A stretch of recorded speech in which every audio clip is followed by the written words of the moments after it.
Okay. So, where we last left off, our party took a job from Phoenix Shore to transport a small crate with an object inside of unknown origin. Along the path, they were attacked by a set of wolves. Took a long tumble down the side of a cliff. Made the climb down even further to the bottom of the river, in which they all suffered from hypothermia and died, but fate stepped in that day and decided that they're not done. Moving forward, some of the party being a little less active than others, they met up with a wood elf, who they found out her name was Torin. Her job was to escort a family from the city of John to Hunter's Hold, an outpost that they were moving to. Along the way, they were attacked by gnolls. The main party came across her, beaten and bloody, but somehow still alive. They tracked down the gnolls, slayed them very quickly, with our expert paladin beheading, in a very gory fashion, the gnoll pack lord. After traveling further for a few days, they had an unsuspecting surprise from a group of bandits, in which the newest party member, Amaranthe, was introduced. After a short bout, and Amaranthe's companions being taken over and whispering something under their breath that most of you probably heard, they all said, "Yes, Queen Seraphine, we shall free you," as their eyes went over a hazy gray, and they began attacking our main party.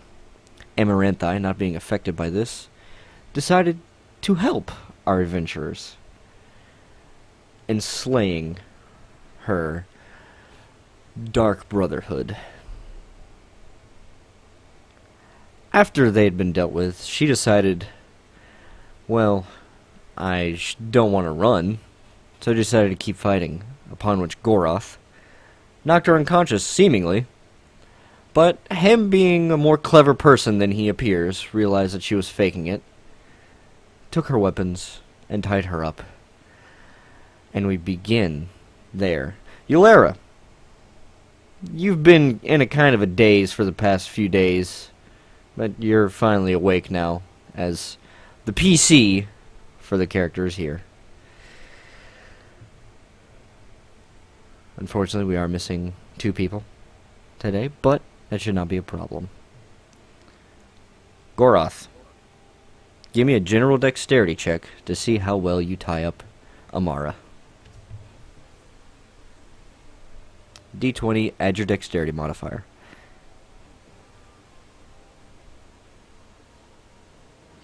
18. You tie the knot very well. Or so you hope. Is anyone going through her stuff?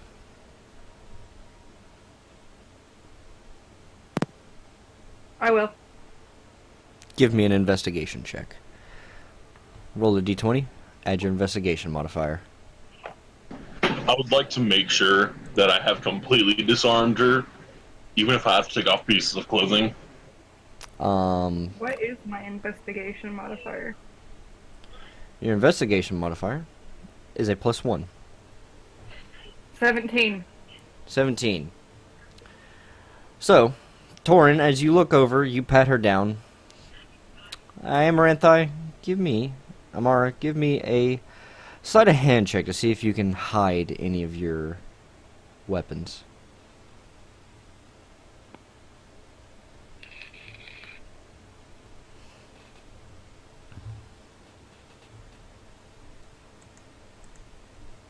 I rolled a 17 on the d20. Add your sleight of hand modifier. Let me find that.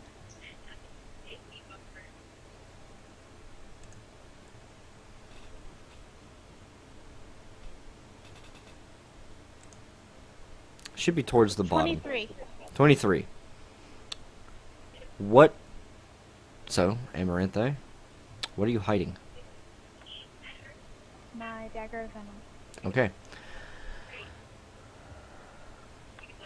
Torin, you find a very simple dagger, a short bow, and a short sword on her. You disarm her.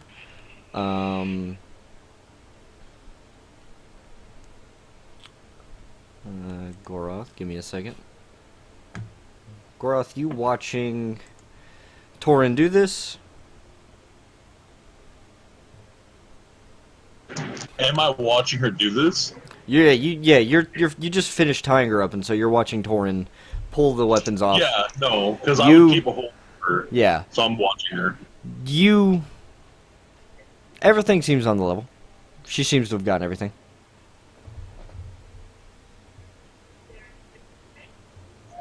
I asked someone else to check the rest of the bodies Alright, who while else? I bring her towards the fire. I'll do it.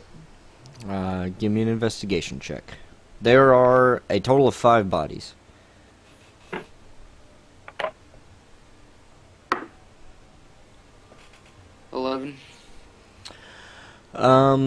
Everyone has... All of the bodies seem to have basic leather armor. Except for Mikhail. Mikhail has a studded leather armor. All of them have 2 daggers, a short bow, and a short sword. Each of them have a handful of arrows. You don't seem to find anything else on them.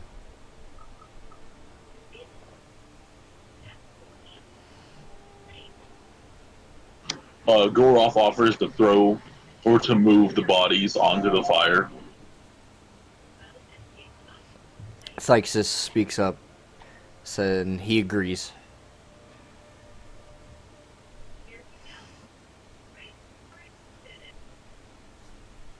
I offer Kaitsu to hold the rogue while I start piling the bodies up, tossing one. Alright, are you pulling her face mask or anything off? I didn't know she had one, but yeah.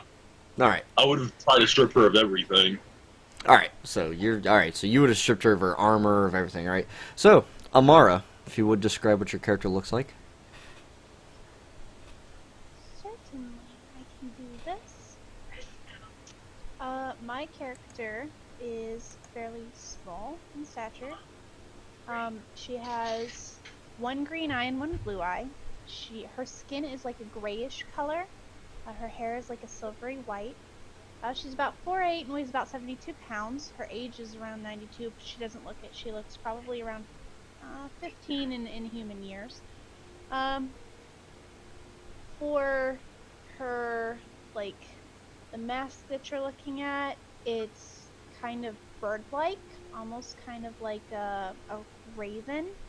Her clothes are dark and kind of little tints of red every now and then, but overall it's usually around the same color, like blacks and grays. And she's about medium weight. And she is... Goroth, you do know that she is pretending to be unconscious currently. Mm-hmm.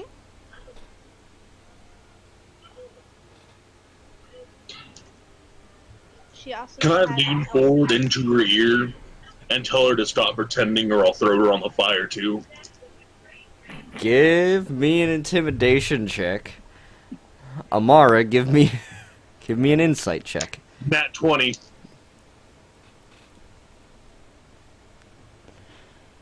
Amara, still give me that insight check. I rolled a 4. Yeah, Amara, you know if you don't stop pretending, you're about to be thrown on this fire. I wake up.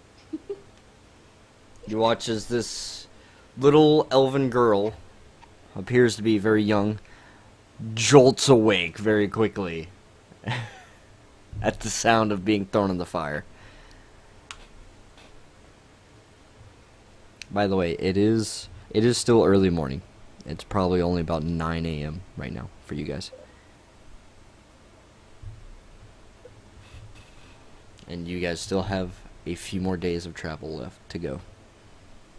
Side note, be aware a storm just rolled in and it's thundering really loud outside, so I may or may not lose internet and power. I don't know. Can I also observe the party and see if anybody needs any healing? Currently the only person that would look really rough is maybe Thixus, but I think he's a little out of it right now. Unless anyone else is looking rough currently. I don't think they are though. I'm going into orange. Alright, yeah, everyone looks hurt, but nothing enough to warrant using spells currently. Also, just going through the new elf's stuff, you do find two potions of healing on her.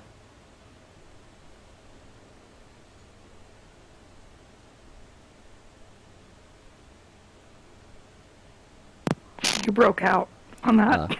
Torin, also going through her after stripping her person and then going through her bag, you find 2 potions of healing.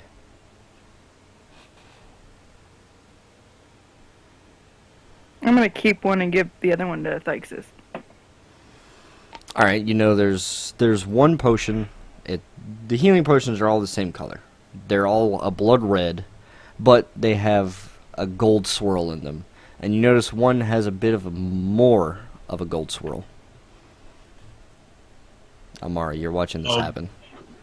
Goroth noticed, till beside Amaranthian, offers that we give the greater, or the one with more gold, to Thicus, that just in case he can have the most healing. I agree. Because he's in the red. Thank you.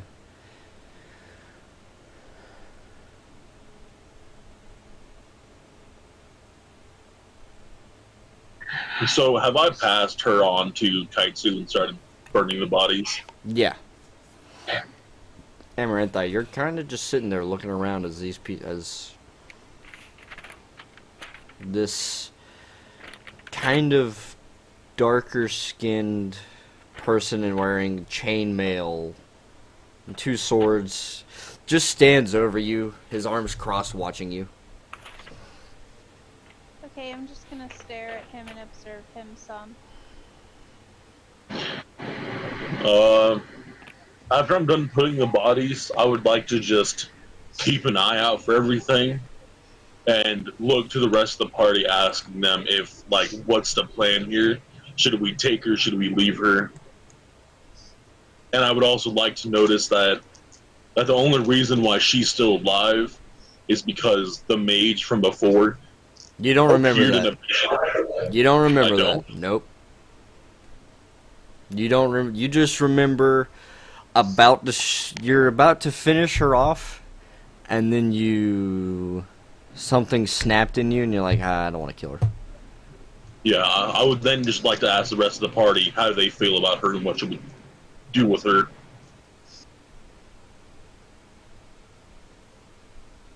I say we take her.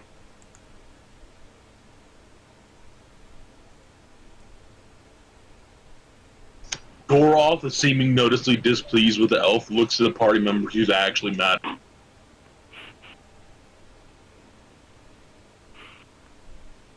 Alexander and Thixus. Well, Thixus would speak up and just kind of say she was a bit of a help in that fight. She did kill her own friends.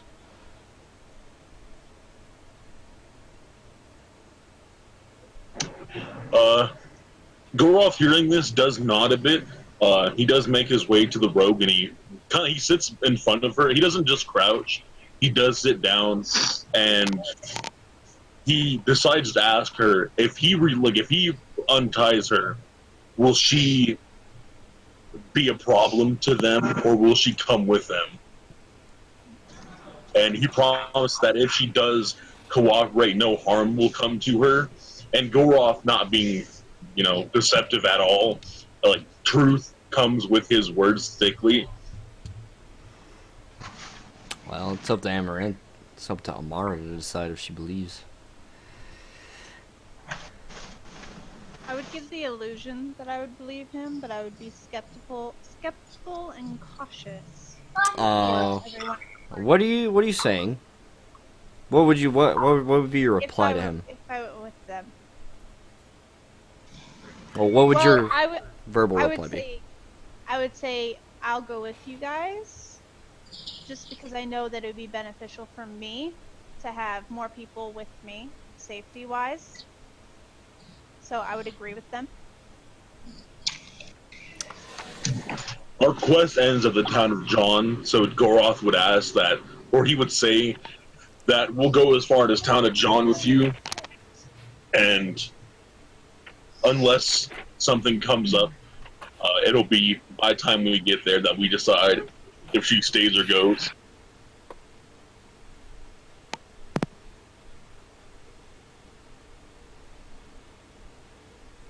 At this point, Alexander kind of pipes up and just scoffs and says, Why would we take her with us? She attacked us for no reason.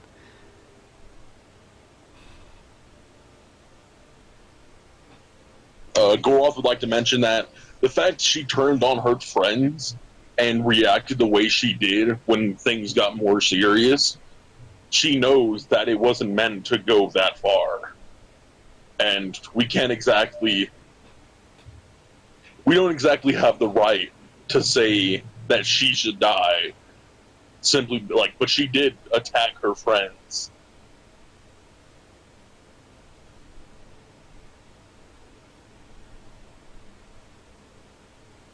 Alexander just throws his hands up and says, whatever. Makes him a whole foot taller.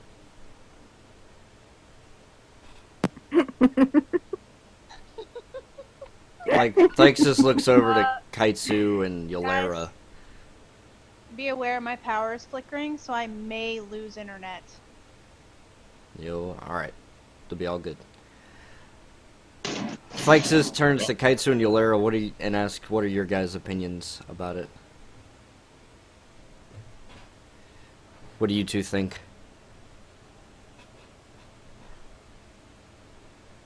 I shrug my shoulders in that, while on one hand, she did help fight against the others, and on another hand, it would be beneficial to know why they were sent in the first place.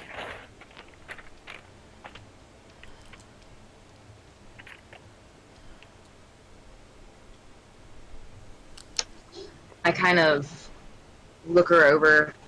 I'm okay with her because she did help us. My limit is to the town of John, and that's it. I don't want her going any further with us right now. Amaranthe. If you want to, you can start using that dagger right now to cut yourself free.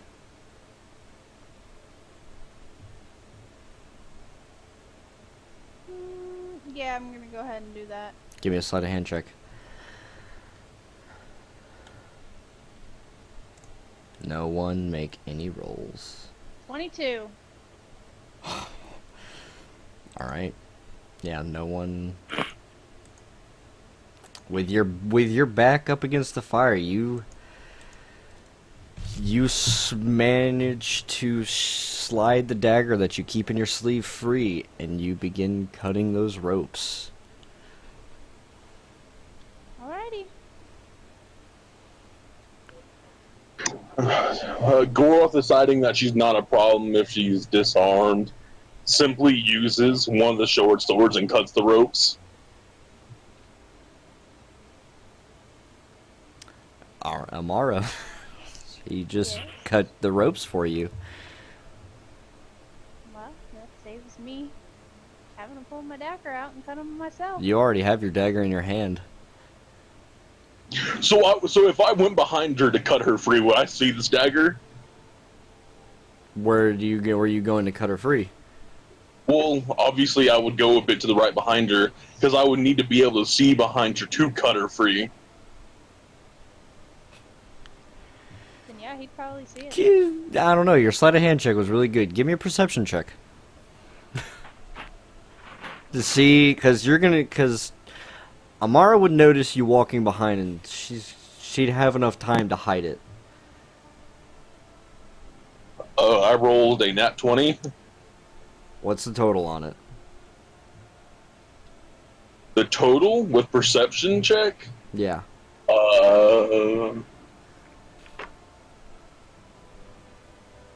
22. No. Yeah, Mara, yours was 23, right? Mm-hmm. No, you still don't see it. Well, I cut her free anyway. Yep. So that's how I'm ruling skill checks. For player versus player, nat 20s and nat 1s don't matter. It's total. So, Good to know. nah, Amarantha, you managed to hide that dagger again before he gets around. And he does cut you free. I'm gonna stand up and stretch out my arms and legs a little bit, but not moving.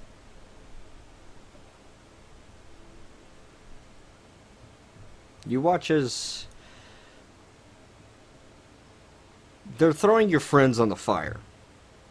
You're not entirely sure why, Amara. You're not used to seeing this. I'm not really sure how to react, and being with a bunch of strange people I don't know, I'm going to seem cool and collected in appearance, but inside I'm confused, a little scared, and unsure. Give me a performance check to see if you could hide it. Hide the concern.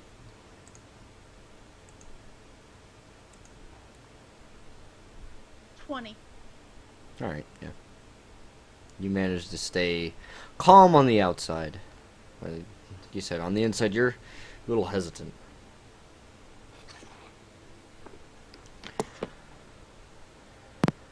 I'm just gonna walk over to the children and give them food. Alright. They've already had food for the day. Oh, they have? You still gotta eat throughout the day. Now, the day has just begun for you all. You know you got at least 3 more days of travel.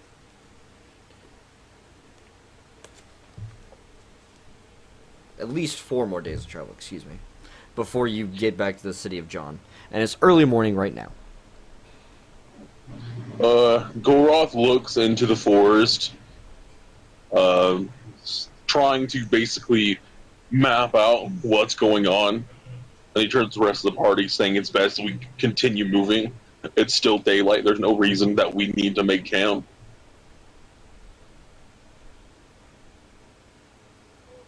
I agree. I agree as well. So do I. Alright. Lexus and Alexander also agree. But Goroth Alexander... Goroth turns to Romanthria. I can't say that name, I'm sorry. He turns to Emma and asks if she's fit to travel. Just call me Amara.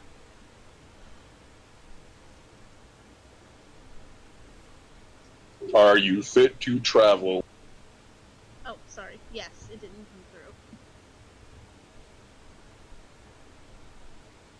through. Goroth is going to pack up his things, lift up the children, and begin walking. Who's carrying the box? I was last time. Alright, so you I can't... guess I could carry it again. Alright, Kaitsu, you're carrying it today? Alright.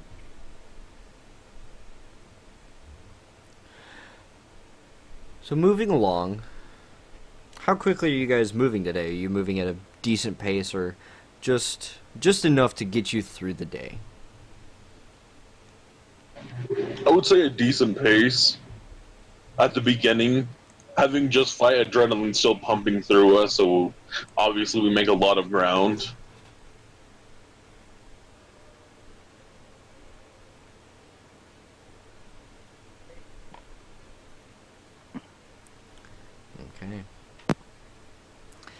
So you're all moving at a decent pace. Not fast enough to incur any exhaustion,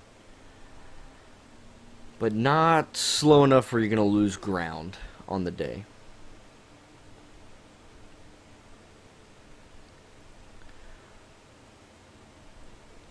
And then, Torin, something catches your eye. Very quickly, off the side of the road, maybe about 50 feet in a small clearing, you see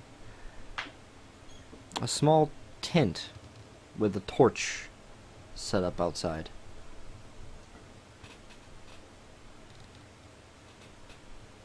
I point it out and suggest we go check it out. Goroth sees absolutely no reason to invade this person's camping trip. Yularis. Yalara what? She agrees.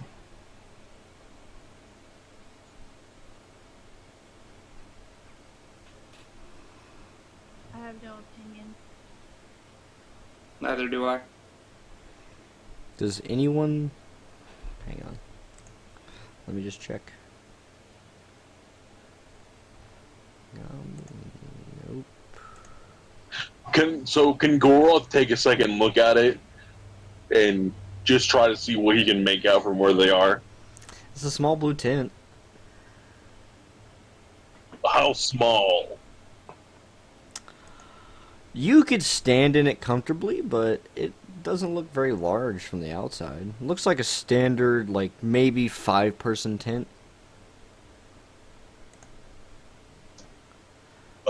I turn to Amaranthian after offering her water and ask if that's her tent from the park. No, that's not your tent. Torin, you notice kind of at the top of the entrance a small sign, but it's written in a language you don't understand. With your passive perception being the best, you would have seen this. I ask if anyone knows that language. Goroth old man squints. Y'all can't really see the sign from this distance. You'd have to move closer. Her eyesight's a little bit better than everyone else's.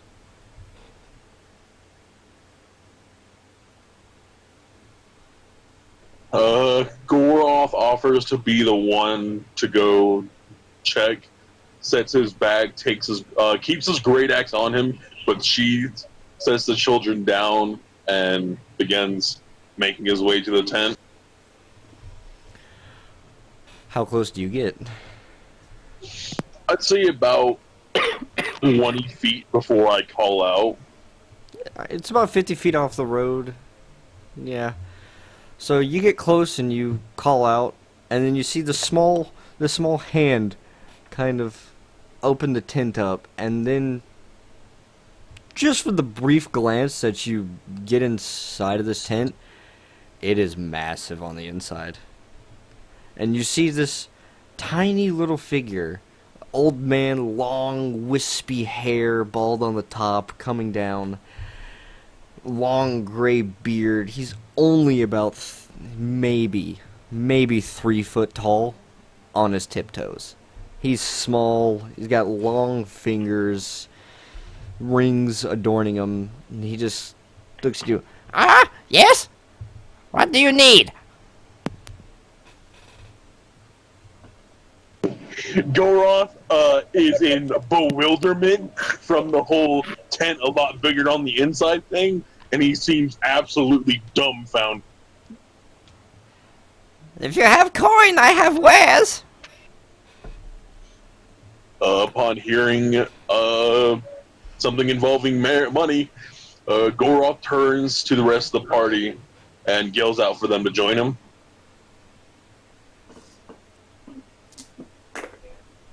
Torin joins No. them. I follow the party but stay just a bit behind everybody.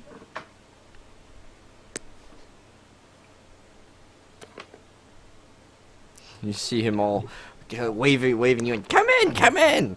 Always room for customers. Goroth waits patiently for everyone else to get in before peeking in to make sure there's still room for him. Oh, there's definitely room for you inside after everyone else is in.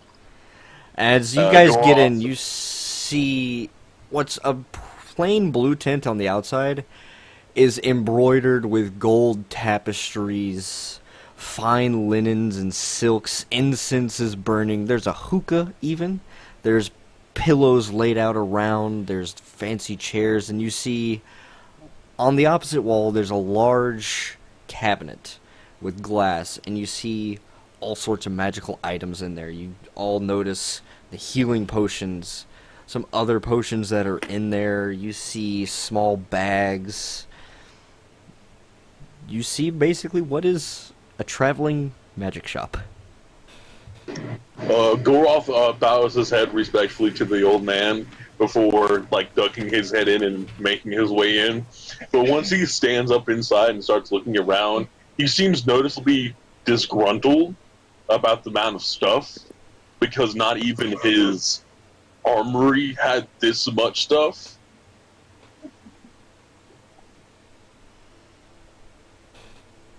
I walk over to the cabinet. There's a counter in front of the cabinet, and as you go to walk around, he's like, no. Nah.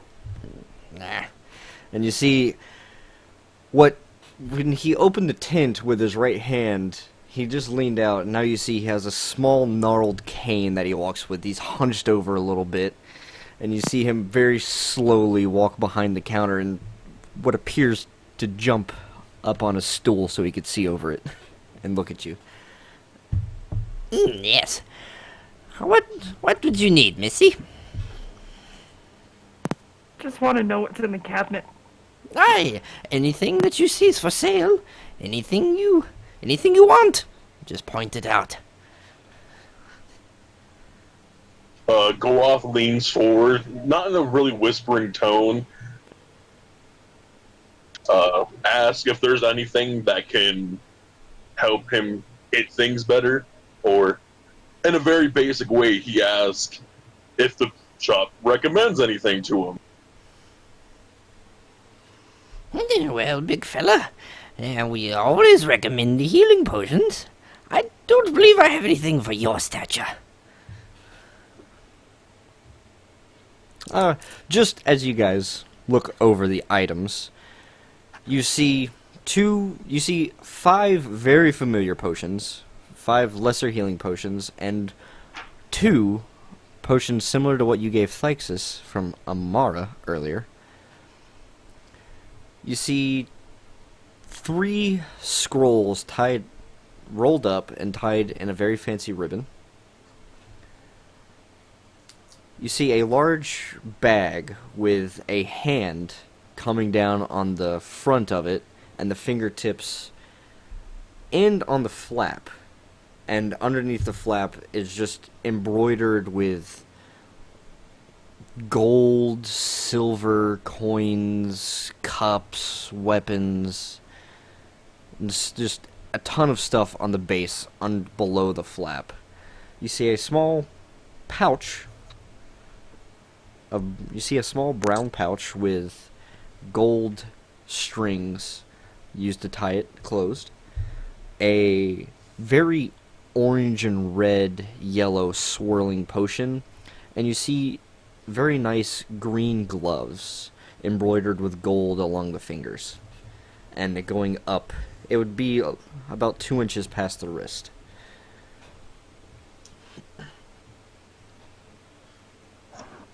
Yulara walks over to the scrolls and kind of eyes them a little bit. As you try to walk past the counter, he just holds his cane up and says, "Nope, do not walk behind the counter, please." And he just puts his cane back down. Goroth, knowing how shop integrity works, leans over. He doesn't touch the counter, but he kind of leans over to look at everything. He looks more or less confused. And then he kind of sheepishly asks, "Do you have normal things?" Most likely not. I ask him what that swirling potion is. Oh, you also notice a very long a coil of rope hanging on the side of the counter, hanging on the side of the cabinet. He says, "Oh, that would be a potion of fire breathing." Goroth looks dumbfounded and straight up asks, "Huh? Yes. You drink the potion, and it allows you to breathe fire. How much?" That would be 350 gold. Goroth, not really knowing how gold and stuff works like that, he does know 350 is a large number, so he seems disinterested in the price. And he asks about the coil of.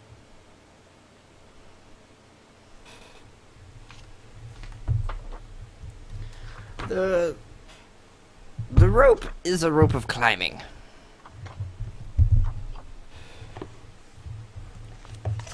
Goroth is, again, confused. Let me find the, because I don't know this item very well.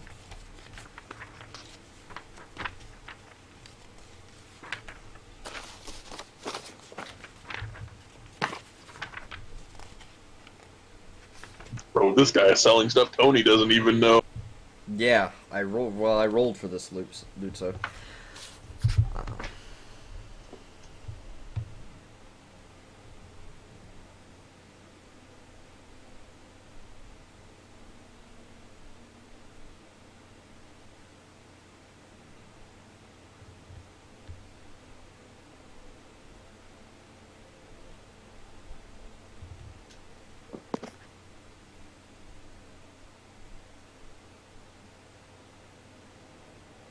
All right. He says the rope is quite sturdy. It's only 60 feet, but it can hold up to 3,000 pounds. If you speak its command word, it will extend to a point and tie itself off. And if you wish to make climbing a bit easier, it will knot itself if you tell it to.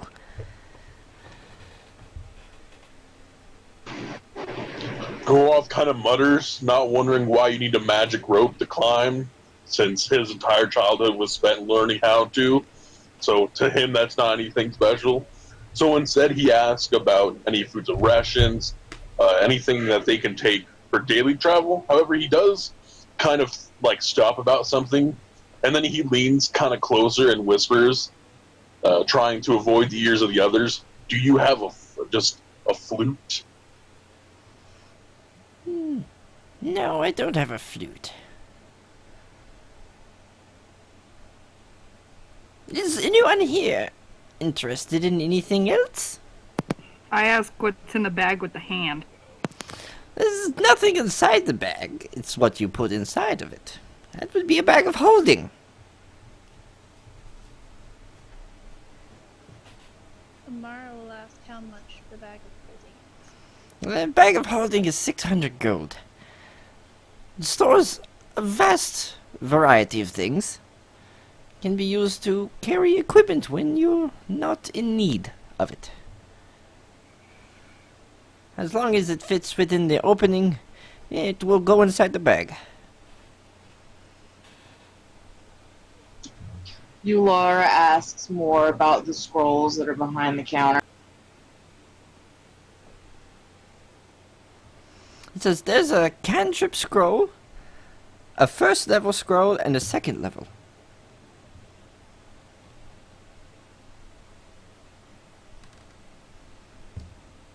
How much are they? Depends on which one you want, dear. The cantrip spell scroll is only 25 gold. The first level would be 60 gold, and the second level is 140. Goroth, seeming to not really do the whole magic thing, just sort of scratches his head and leaves the tent. Just go keep an eye out around it. All right. I'd like to approach and ask whether or not he has any weapons or armor at all. No, unfortunately, my stock currently does not contain any weapons or armor. Maybe if I pass course again. I would like to ask how much How much the what is? the lesser potions? The lesser potions are 85 gold apiece. Yeah, I'm walking out of the tent. All right. As am I. All right. I follow. Yolera, buying anything? Yeah, I want the cantrip scroll and the first level scroll. All right. He pulls them down and hands them to you, and as he does, you feel the magic imbue into the scrolls. Being attuned to nature yourself. You don't know how he does it, but he says, the cantrip is the poison spray cantrip, and the first level spell scroll is the fog cloud spell. As he hands them over to you, you hand him the gold.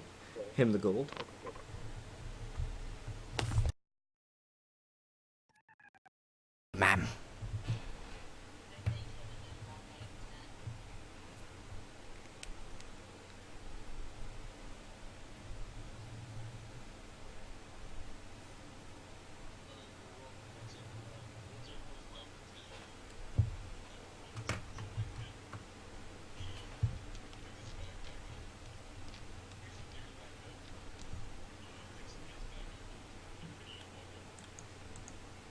As you all continue walking through, as you exit the tent, and all of you finally exit, the tent seems to fold in on itself and disappear.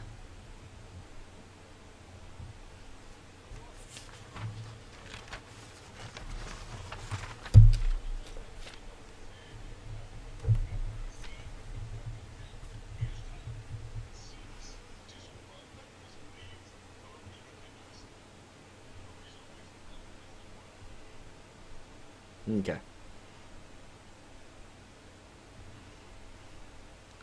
As you all continue traveling for the day, nothing else catches anyone's eye.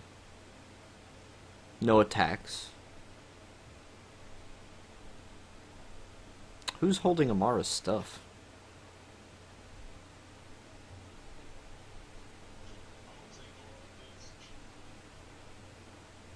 You're carrying quite a bit already with the two kids. I don't think you'd be able to. Alright. Torin, you're carrying her stuff. Alright. Just so I have an idea where her equipment is.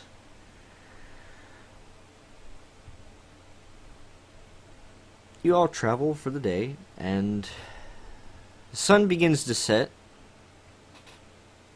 You're all that one day closer to the city of John.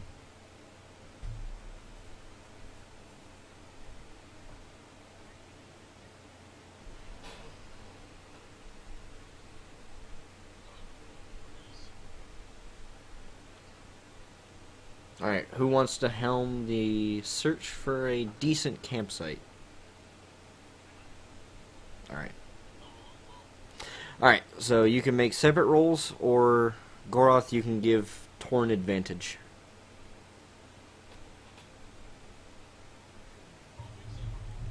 Alright, you both of you give me perception. D20, add your perception bonuses.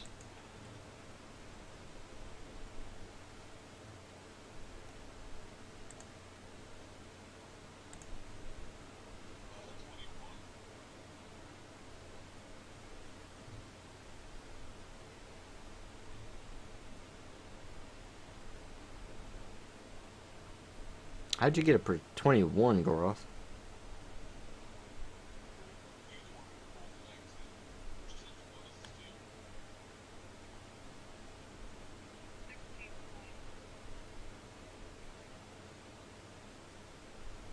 Okay. It shouldn't be a +2 because you have a -1 to your. Should only be a +1. Yeah, your proficiency. Yeah, you're right, Taylor. Yeah, your proficiency bonus is a +2, Goroth. Your wisdom modifier is a -1 though. I'm looking at the site right now. It. Yeah. Yeah. I'm looking at the D&D Beyond right now. It's saying it's a -1. I just want to go by that now. Just want to go by the D&D Beyond now since we have that tool.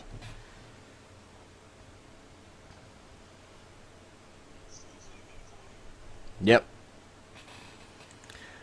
Both of you working together, both of you getting really good rolls. You both do manage to see the same spot and find a decent area to camp with a few fallen trees and a strange rock archway and a few fallen stone pillars in kind of an ancient ruin that doesn't seems habitable for the night.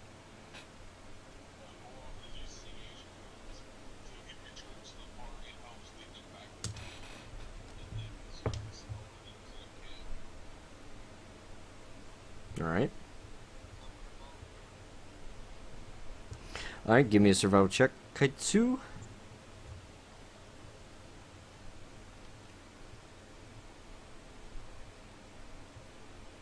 $14. Okay. You managed to find enough firewood. Because you all have tinderboxes, you don't need to make a roll for starting the fire. You managed to get the fire going. Took a little longer than you would have liked, but you got it done.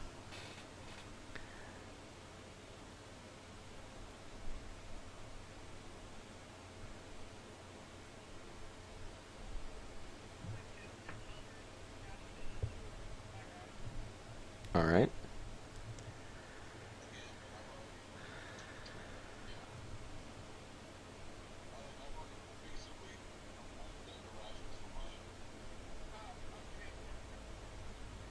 Alright.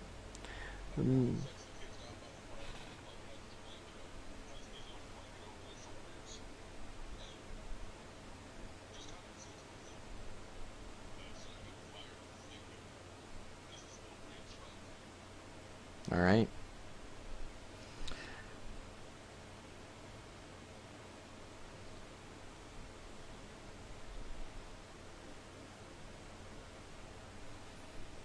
Alright.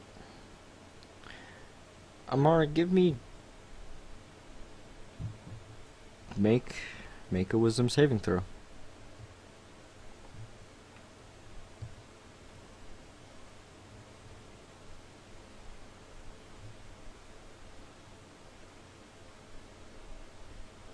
It's not a 1, so you're safe. You hear penetrated in your mind, and Kaitsu, are you leaving the box in your bag, or are you taking it out? Okay. Amara, you feel this strange draw towards Kaitsu's pack, and your mind goes from focusing on the wood elf with the bow strung over her back to this man's pack, and you hear in your brain as a whisper, but repeated thousands of times over in what sounds like a scream, you just hear the two words, "Free me, free me, free me," over and over again for the span of 2 seconds, and then it stops.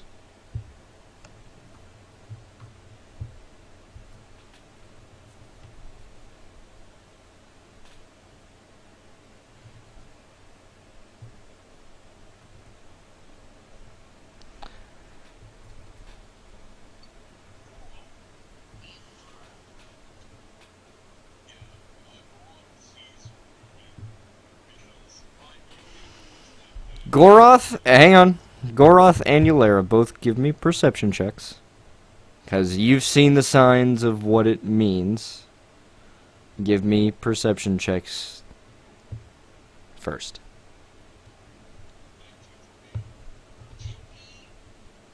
Goroth, you look at Amara and you feel safer, knowing that her eyes aren't hazed over gray, and she's not muttering to herself right now. Eulera, she's going to open up that pack.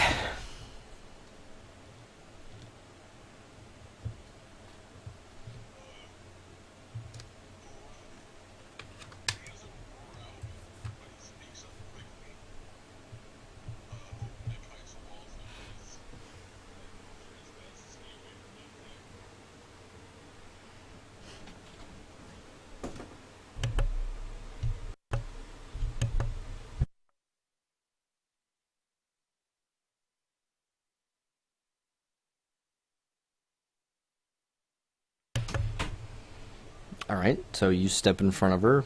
Goroth, you tell her it's better. Goroth, you say it's better just to stay away from it.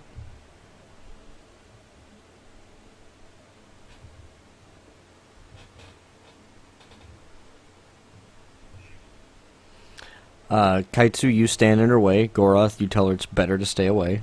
Amara, it's your choice what you do.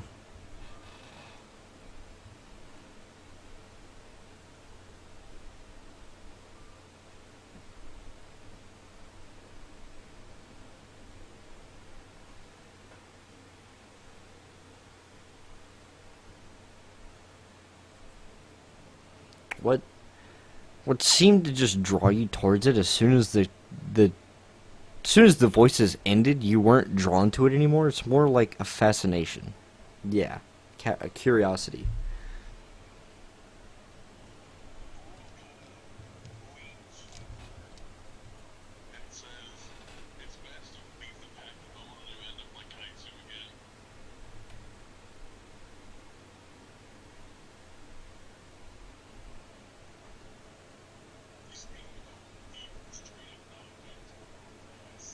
Amara wasn't there for that.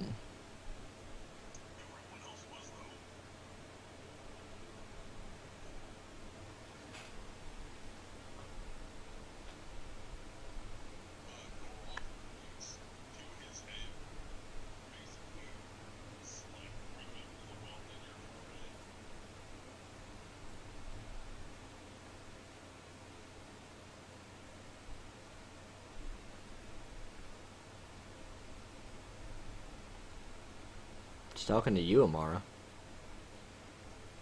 Okay. No. Not for me, at least.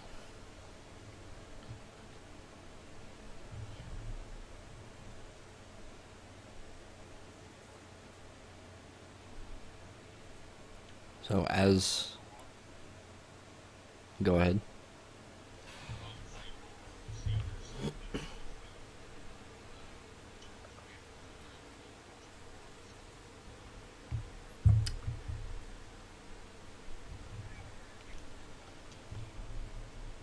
Alright. Goroth, you just kind of glancing over. You noticed the ruins before, the stone archway. As you're just glancing through, you do gaze over it. Give me a perception check.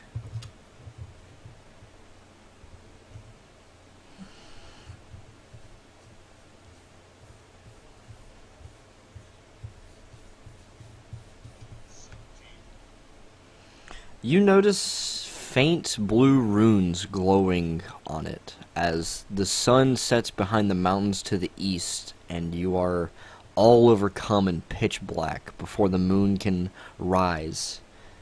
Before the two moons can rise to provide enough light to see. You're all in pitch black except for what little campfire you have, and these blue runes glowing.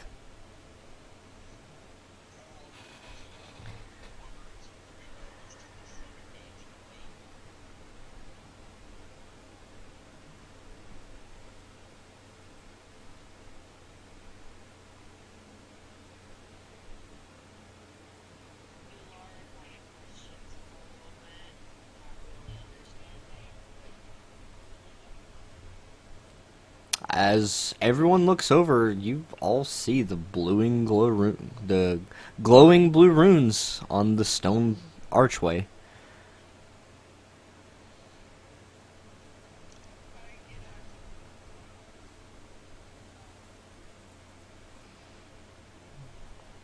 Kaitsu, what are you doing?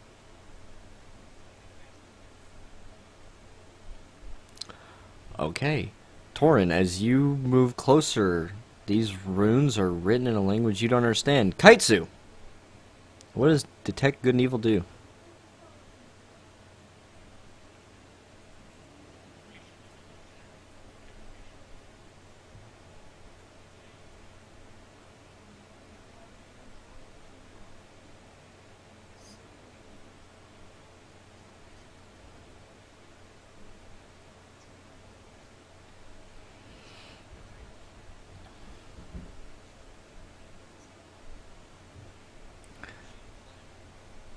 The area that you are standing on is heavily desecrated.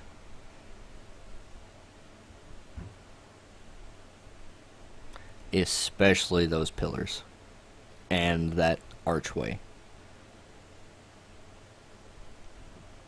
Amara, as you're looking at these runes, you recognize what they say.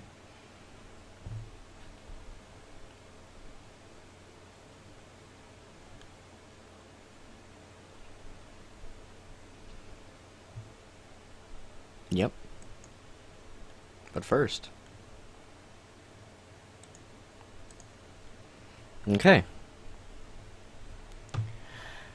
You move closer and you read what it says. Read what it says, and this is written in deep speech.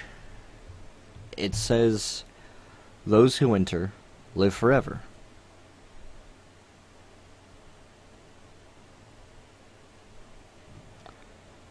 But not the life they lead. Slaves of fear, forever hunger." Yep. Slaves of fear, forever hungering.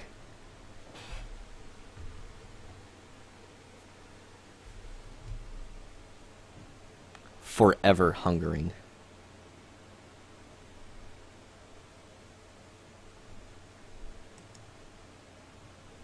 Got it?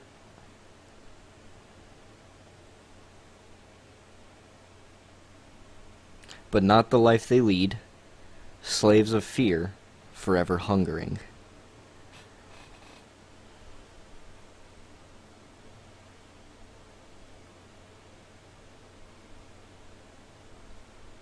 Yes.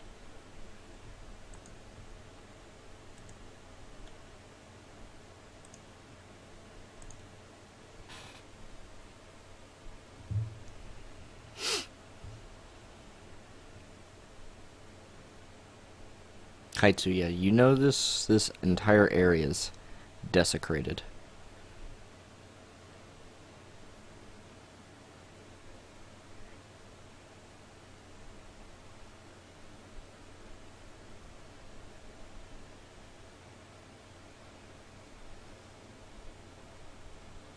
Yes.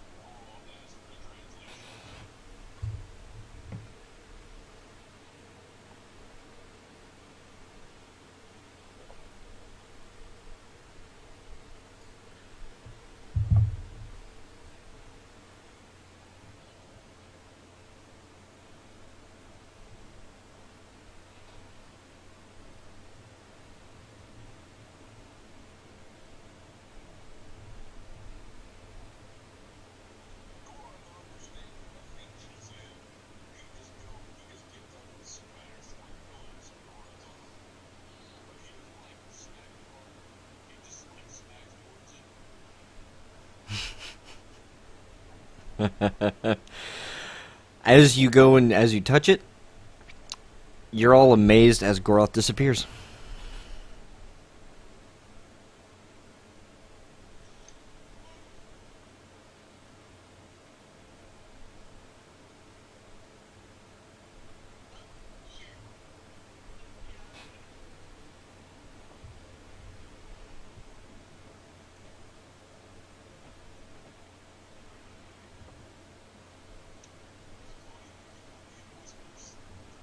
Yep. Yep. So, Holly, can Holly hear? Holly, I need you to leave the room, because you're not... you cannot hear this. Just let me know when she's out of earshot.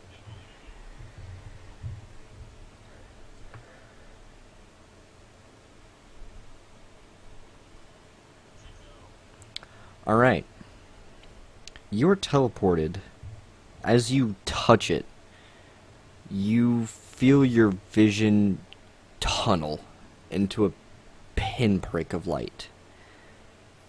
And as you rush through, you see ghosts of your family, people that you've known that have passed away. You see horrible creatures rotting from the inside, bones getting up, feasting on the living. And as your vision comes back, the first thing that hits you is the terrible stench of rot and death, as you are completely surrounded in blackness. You wait for a second and realize you're not blind. It's just that dark here. And you look up and you see the faint glow, the faint green glow of flame. And you look around your feet and you see rotting corpses and bones everywhere. And at that moment, you go unconscious.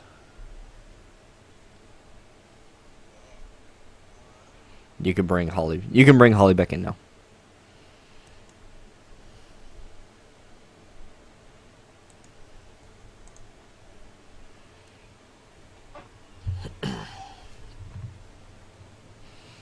You all watch Goroth completely disappear from view.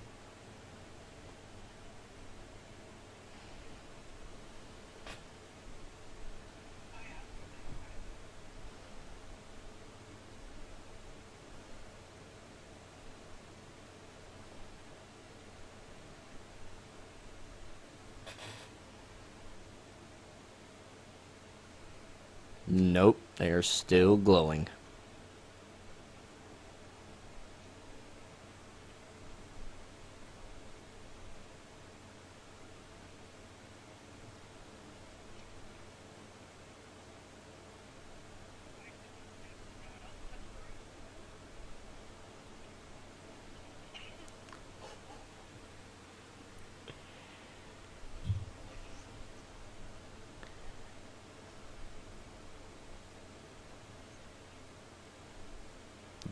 Step away from it's on the archway, and that's what he touched. He touched the archway, the one with the glowing runes. So you're standing in front of that. The archway is about 10 feet tall, and the runes are up at the top portion of the arch. And he kind of smacked one of the base of one of the sides of the archway, and then he watched him vanish.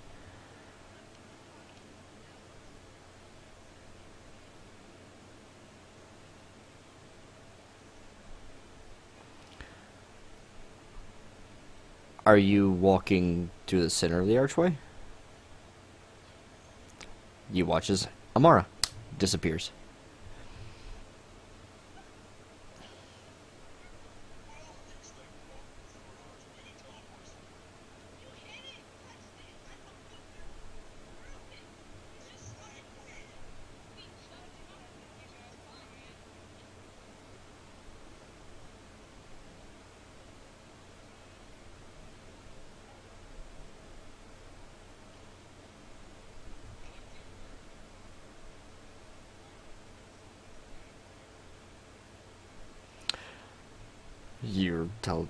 Both of you watch as Kaitsu is also teleported. He also disappears.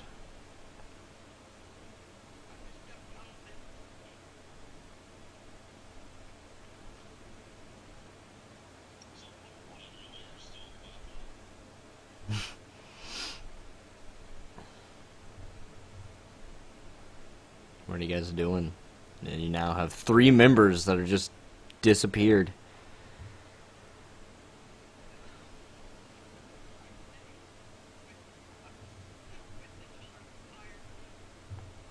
Okay.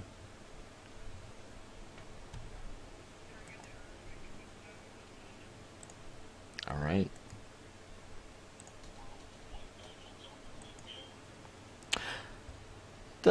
No. No, don't. If I move you, just stay where I move you. So, as both of you walk through this portal, your vision turns into a pinpoint of light. And as it expands outward back to normal, you have visions of your friends, family, loved ones, anyone you knew. You see their ghosts. And you see terrible creatures, skeletons raising from the dead, rotting flesh, falling from bone, and feasting upon the living, and then the living rising again to continue and perpetuate a cycle. As your vision fully opens back up, the first thing that hits you is not your sight. It's pitch black. You wait a second, and you realize you're not blinded. It's just that dark. And the stench of rotten death hits your nostrils, permeates within you. You can almost taste it in the back of your throat. You look around at your feet. You see Goroth lying unconscious. And you look up and see the sickly green firelight of a torch outside of the room. And at that moment, both of you fall unconscious as well. Yep.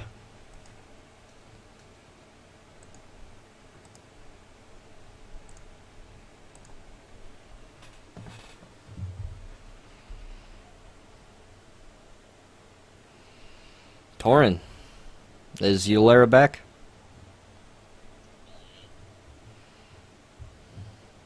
Torin, you wait and you sit for 5 minutes.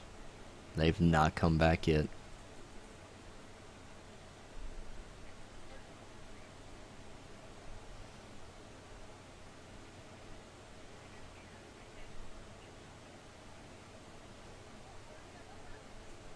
Give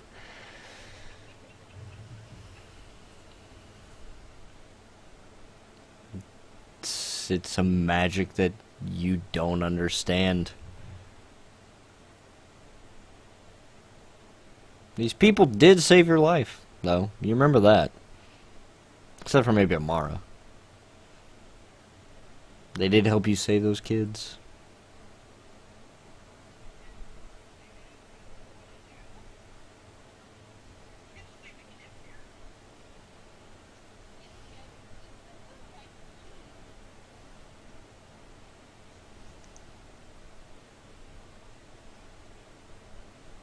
You see the kids growing quite more worried than you are. And the little boy looks up to you, tugging on your shoulder. Auntie Torin? Where did Goroth go?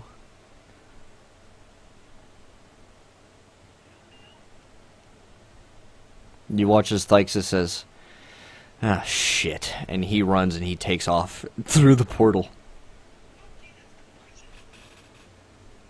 So as soon as he gets in here, I'm gonna drag him down. I saw him go online. I'm like, alright, this is gonna get real now. He's here, so I can really go in.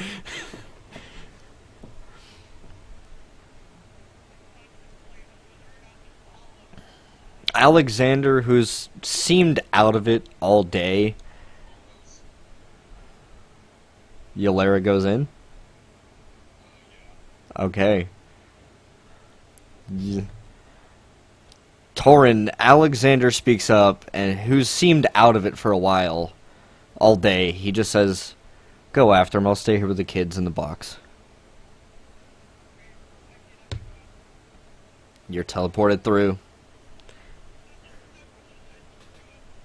And we will wait for Thyxus to get in, and I will describe to him what's happening to him.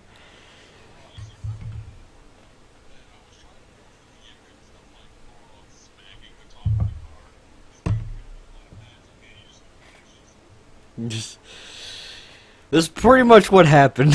You literally, as soon as you made contact with it, like, you may have been like, man, too much Matt, and then like slapped it, and then cut off, disappeared.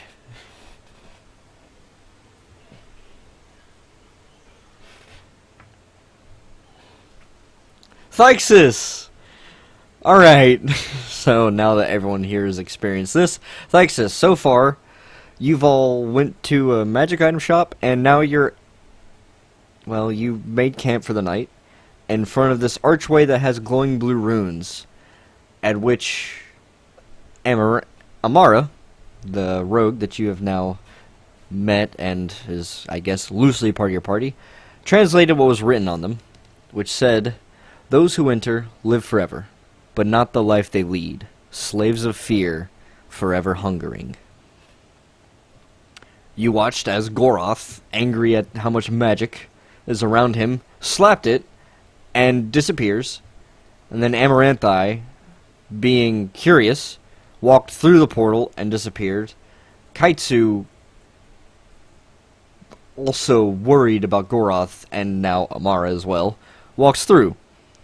And you and Torin and Yulera all sit at the fire with the kids in the crate, wondering what's happened, and then you just get the urge like, fuck it, I gotta go help my friends, and you charge through, and then Yulera, and then Torin. As you all charge through this portal, your visions become but a pinprick, and as it expands outward, you see family, loved ones, friends, people you grew up with. You see ghosts of them wailing in agony. You see skeletal figures rising from their graves, rotting flesh. You see them consuming the living, and then the living rising again to perpetuate the cycle, in which your vision expands fully. And the first thing that hits you is the stench of rot, death, and decay permeates through your nostrils. You get the pungent taste in the back of your throat. You look around on the floor and you see bones scattered across, and you see Goroth, Amara, and Kaitsu all unconscious on the ground. And you look up outside of the room that you're in, and you see a sickly green flame flickering on the end of a torch, and you all fall unconscious.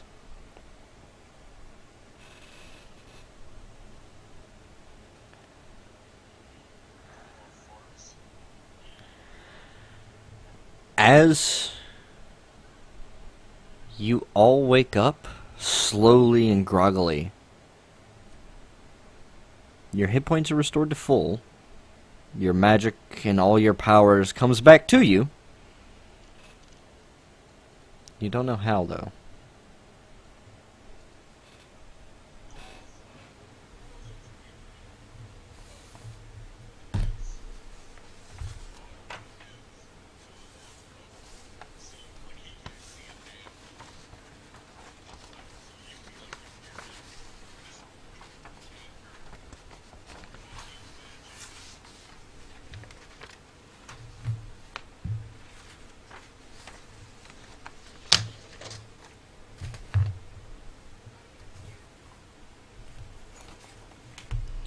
Right now you're all in a room about 15 by 15 feet. It's a square. Bones scattered across. You see some of the skeletons are chained to the wall, their arms lifted above their head, their feet chained to the floor in front of them, stretched out.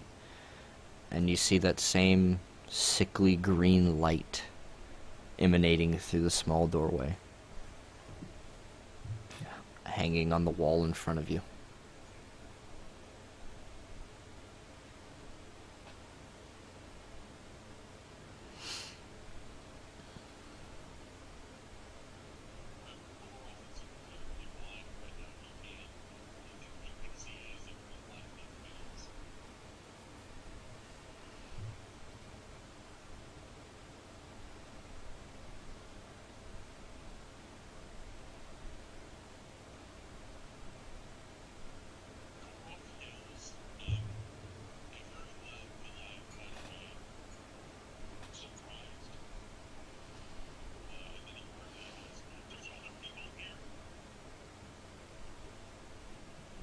hear out echoing through hallways, you hear this loud roar come from seemingly nowhere, but everywhere. As you roar out as well, you hear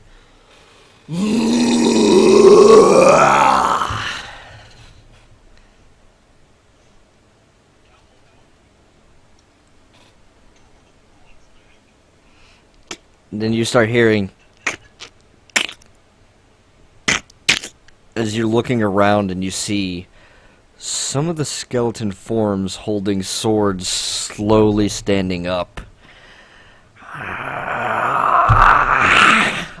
I need everyone to roll initiative. Flexus, are you with us, buddy?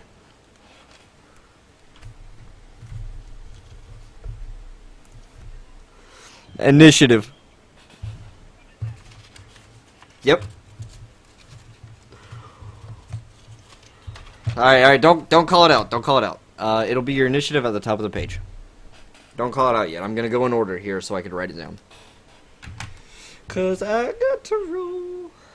It'll be your dexterity modifier.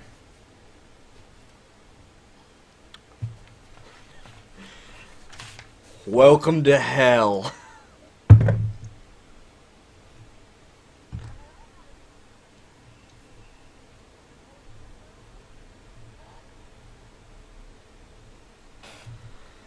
Alright, Amara, your initiative. 25, holy shit, alright. That's really good. Next up, Kaitsu, what's your initiative, sir? 12, alright.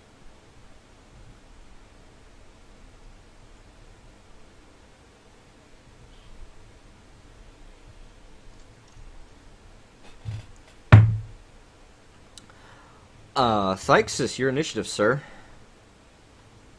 17? Nice.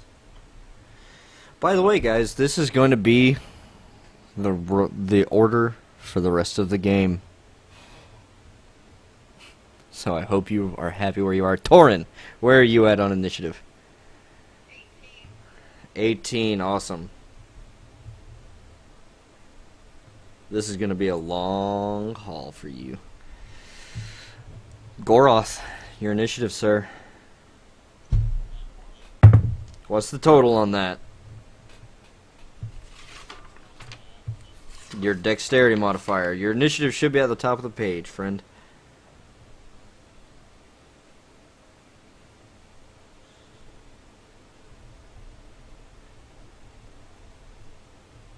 You're going first anyway, because you're kind of like, watch this, and you just, adrenaline hits you first.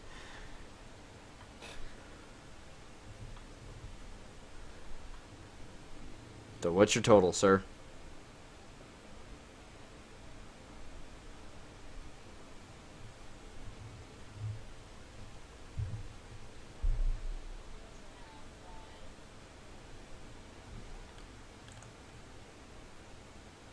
Alright, so just 20 then. Alright.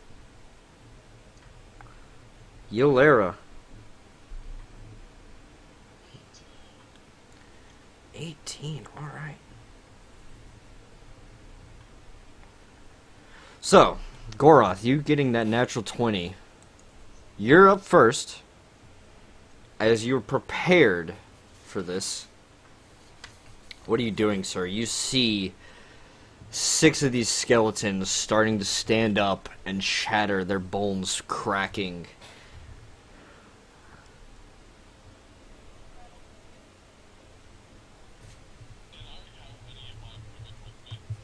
You have all of your equipment on you. Everything that you would have been holding, you'd have.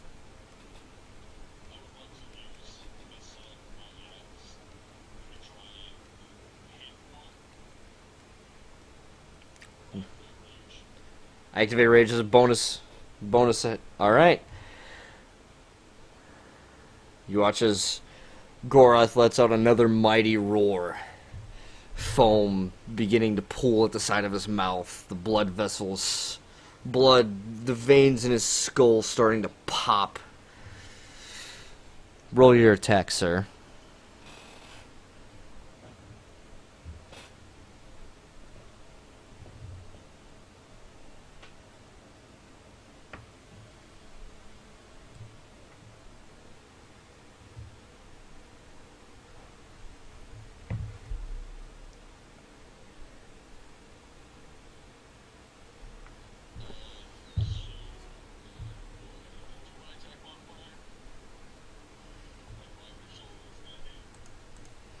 It'll be your d20, and then you're going to add a 7.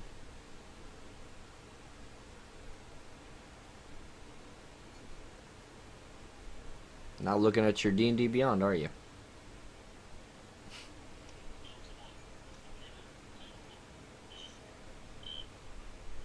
Understandable.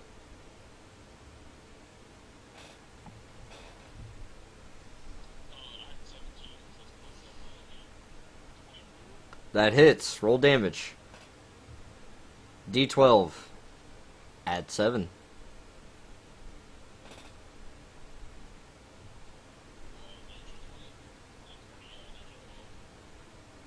Alright. As you go into your rage and strike out against the skeleton, you smash it to pieces with one strike. Now, that ends your turn, as you get first go on this round of initiative. Next up is Amara.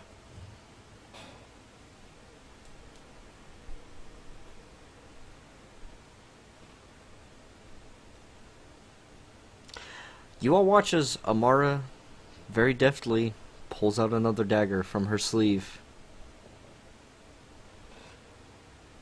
Torin, you still holding the rest of her weapons. Amara, what are you doing? There are 5 skeletons in this room right now, and you watch as a few of the more fleshy beings in here that aren't your new teammates begin getting up as well.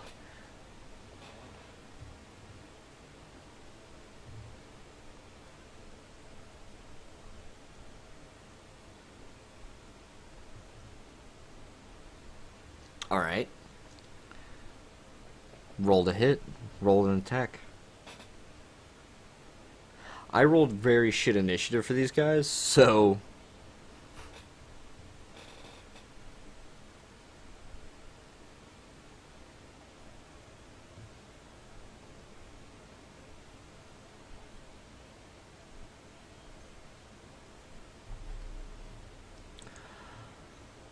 no, that'll be on your damage if you're activating the poison. Yeah, roll your d20 and then add your attack bonus. That'll be a +8 for the dagger venom. So it'll be a d20 add 8.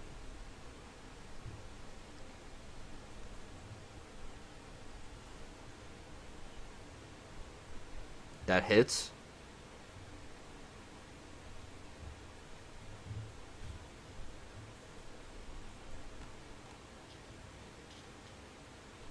No sneak attack, unfortunately.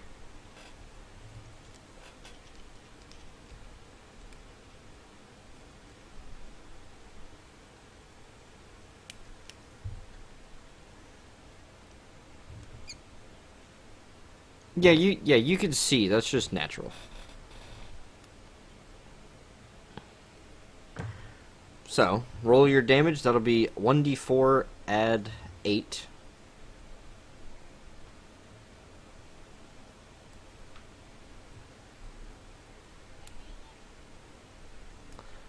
Points of damage. Alright. You drive this dagger up the skeleton's jaw into the skull cavity, into the brain cavity, and seem to do a lot of damage, but as you rip it out, the skeleton's still standing there, chattering its teeth at you, its bones popping in and out of place as it moves around. You have your bonus action if you want to do anything.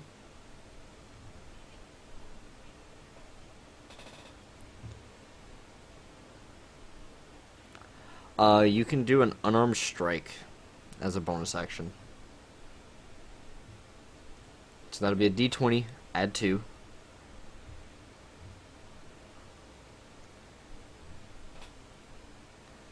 That just barely hits, and unfortunately, you only do 1 point of damage on your Unarmed Strike, and so it will take 0 points of damage.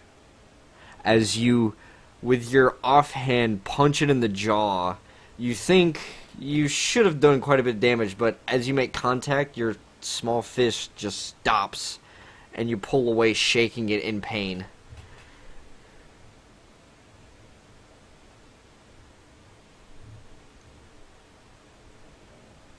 Fortunately, with you hitting its armor class exactly, it would have taken half damage, and half of 1 point is 0.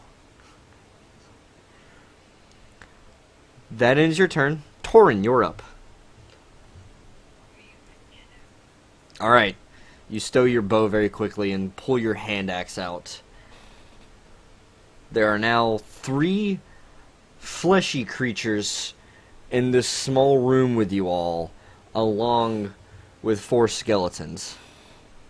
Or 5 skeletons, excuse me.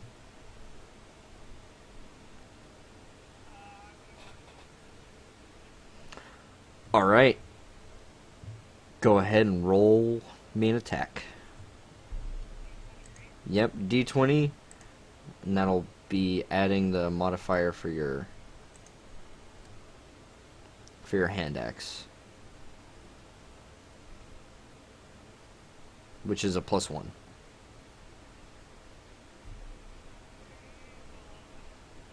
$11 hits, surprisingly. They don't wear a lot of armor, so you don't got to worry about that too much. Roll damage. Be a D6 -1. Or a D6 plus whatever we said. Yeah.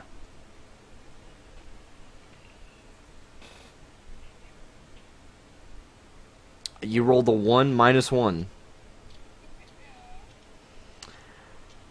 So, well, you plant the hand axe firmly in this zombie's chest, and it just does not seem to have any effect on it.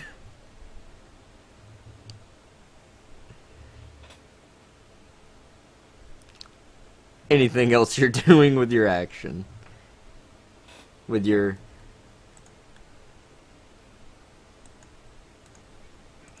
Anything else you're doing with your turn? Alright, that ends your turn. Yolera, madam, you're up.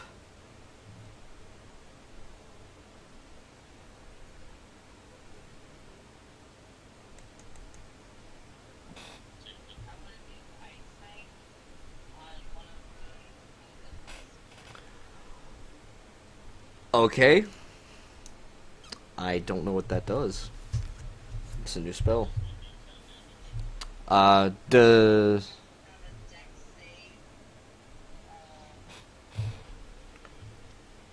it'd be against your spell save DC.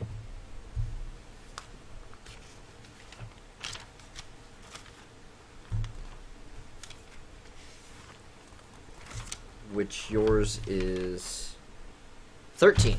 Okay, so I gotta beat a 13. That's a natural 1. Yeah, so you gotta roll to hit.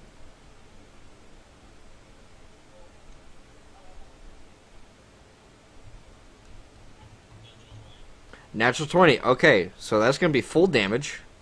And then you get to roll extra damage. Ice Knife is in Xanathar's guide, isn't it? Let me get my phone and I will look at what this spell does.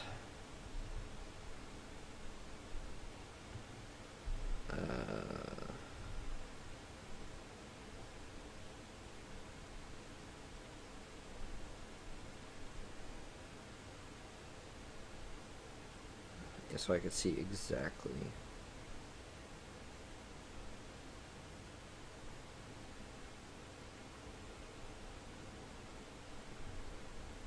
Ice Knife, first level conjuration.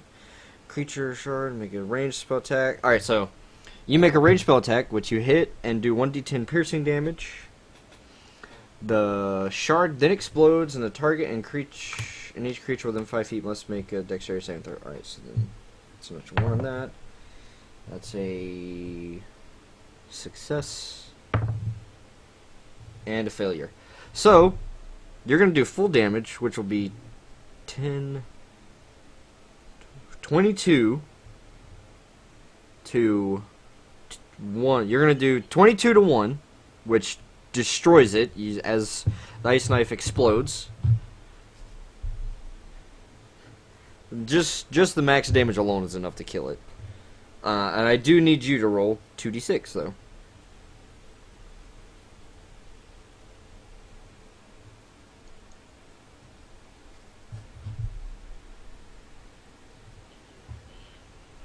Nine points of damage. Alright. So, you watch as Yolera throws this ice knife out of her wrist, and it impacts a skeleton and then explodes, blowing bone fragments and everything around. And the two skeletons that rose nearby also take that shrapnel into themselves, and you see some of their bones cracking as well. It's very good. Does that end your turn? You have a bonus action for anything?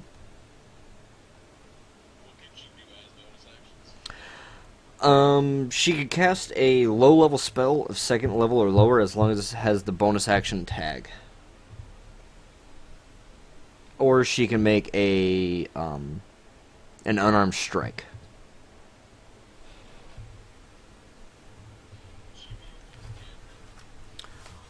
If it's the bonus action, yes.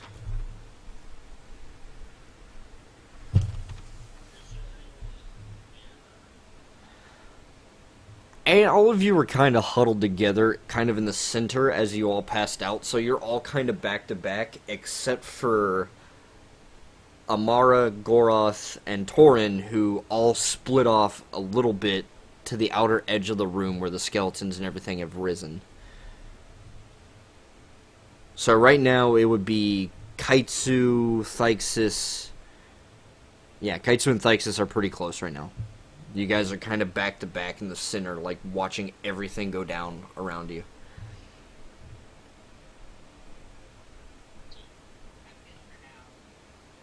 Alright, that ends your turn. Thyxis, what are you doing, buddy? Oh, yeah. Go for it. Yes. You hear you, Thyxis. Give me just a general religion check right now. With advantage, actually. With advantage. I'll give you advantage on this. Okay. You hear your god say, "Do your job. Send their souls where they belong." And your attacks? That hits. These guys are wearing very shabbily made armor that's kind of rotting. They're not very hard to hit. So go ahead and roll damage, sir. 2 hands? Okay. So that'll be a D8. Be 8 plus 2.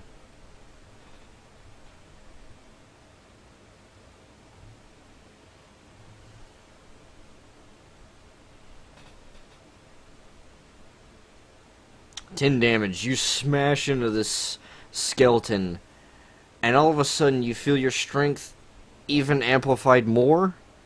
You do a little bit of extra damage, just for the flavor, and you smash this skeleton against the wall and pull back for a second strike, smashing its skull into dust. And that leaves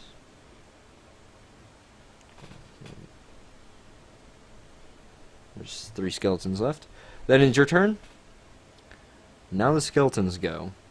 Seeing as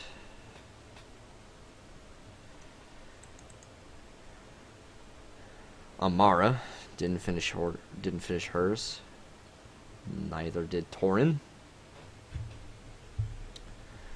Both of you will have 1 attack against you with short swords. Amara, that is... Alright, that rolled shit. That'd be a 10 to hit. I believe that misses. Torin is a natural 3.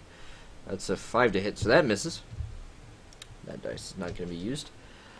And then Skeleton Swarm.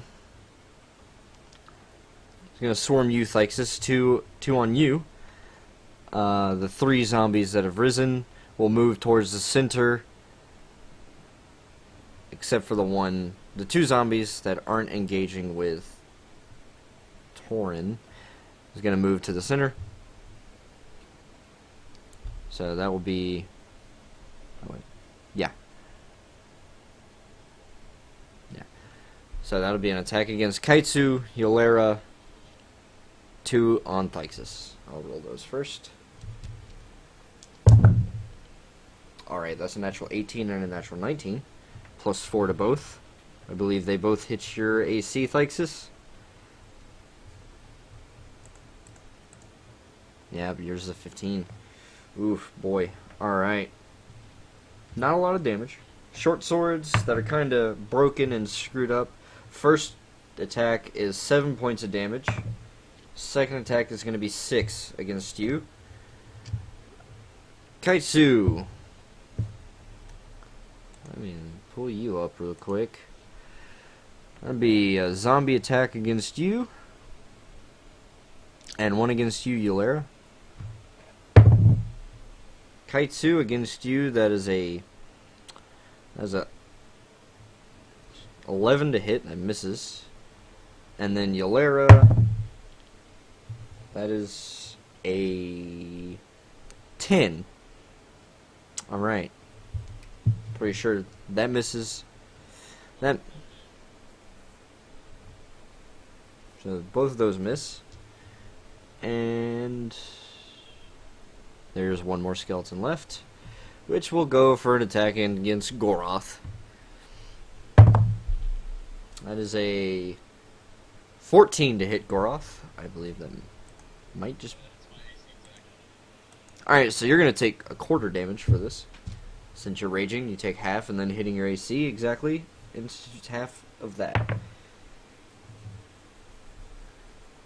That'll be 5 points total, reduced to half to 3, and then rooted in, so you take 1 point of slashing damage as the skeleton carves a very small gash within your thick muscle. Kaitsu, you're up.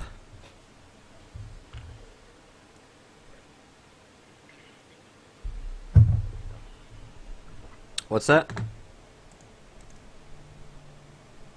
It's your turn, Kaitsu.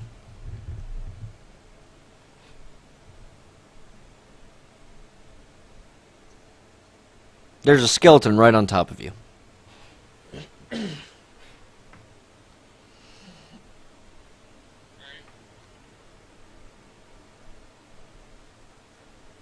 Alright. Go for it.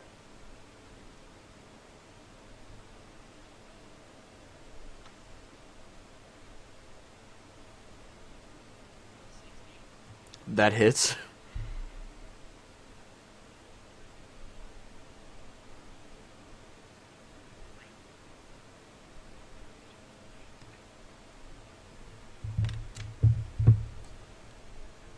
What?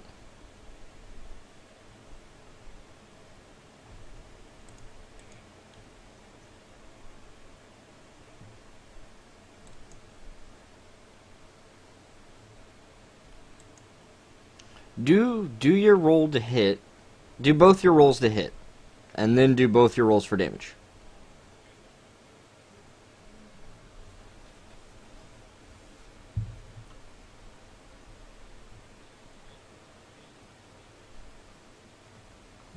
Both hit.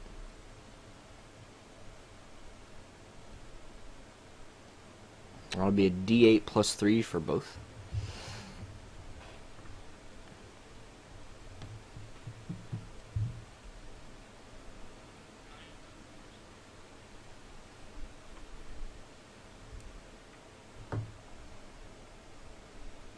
$14 points of total damage.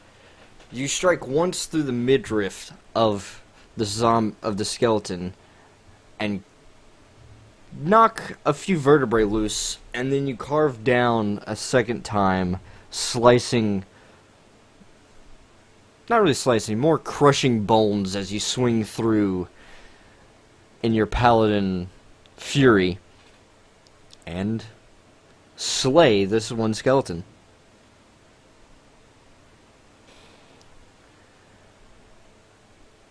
Next up on the list is these two beasts.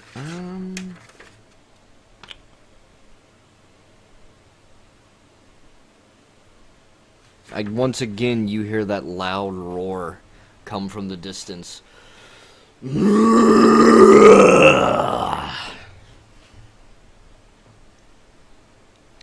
And that ends their turn. Next up are the zombies, which already took their turn with the skeletons. So, Amara, you're up.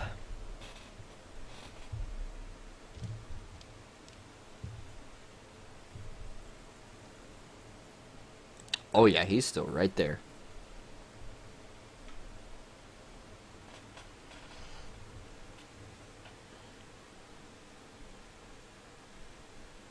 Go for it.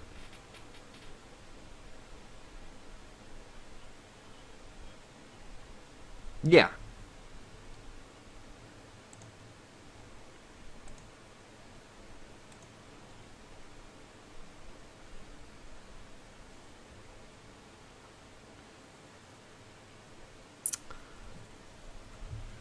Give me an intelligence check. Just roll a d20, add your intelligence modifier.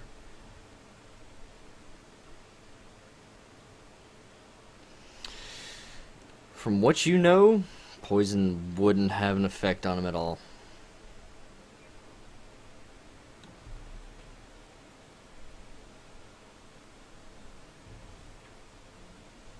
To act 20 hits. Is that a nat 20 or? Alright. Alright. Well, it'll be a net. It'll be your 18 plus 8.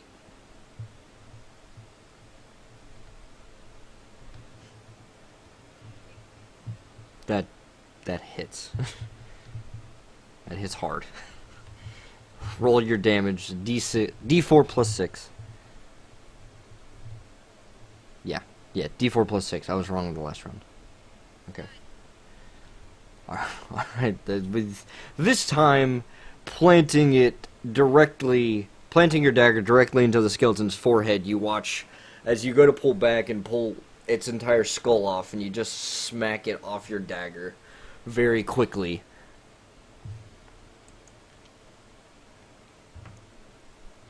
Next up. Alright. Next up, Goroth. It is your turn.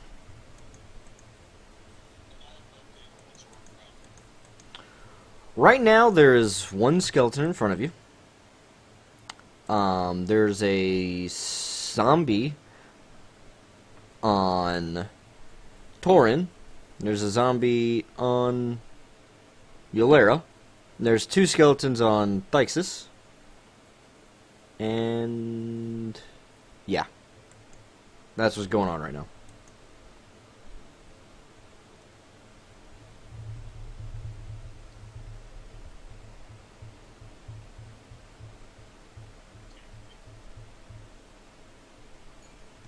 What?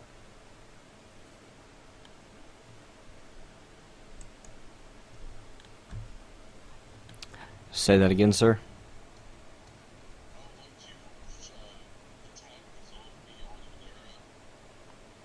Alright, to do that, you have to move away from the zombie that's attacking you right now, and that will give it an attack of opportunity.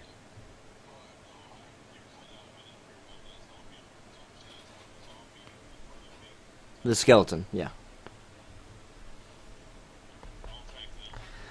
Go for it.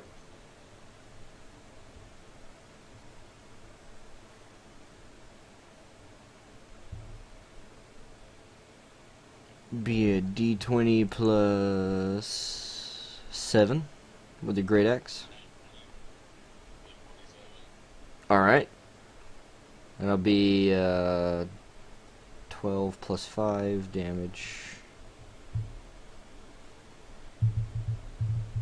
It'll be 17. And then roll an extra d12.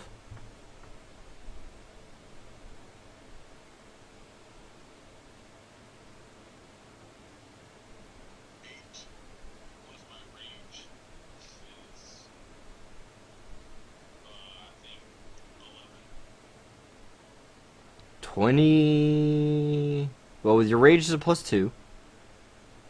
Plus 2 bonus damage, and then there's 17 just on the max, and then you rolled 8. 27 points of damage. As you smash straight down through the skeleton, cleaving it in half. Straight down its spine, in a perfect bisection. Anything you're doing with your bonus action?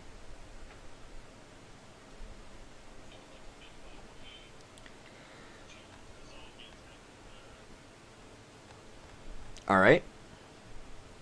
You get yourself over there. Alright. Torin. Yeah. As a bonus action, yes. Go roll it. Be a d20, add 7.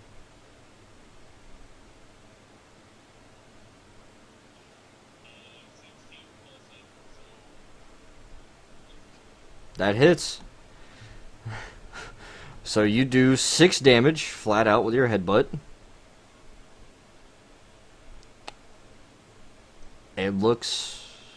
It turns at you and growls as you see the back of its skull is now caved in from where you headbutted it.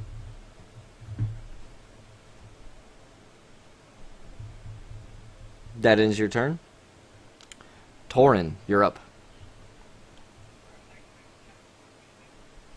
Go for it.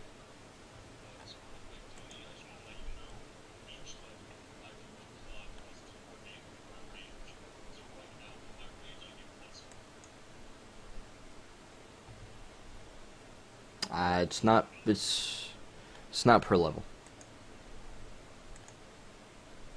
20 to hit, that hits.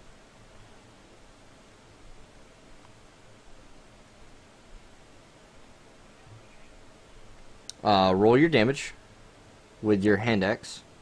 Yeah. Yep, d6 minus 1.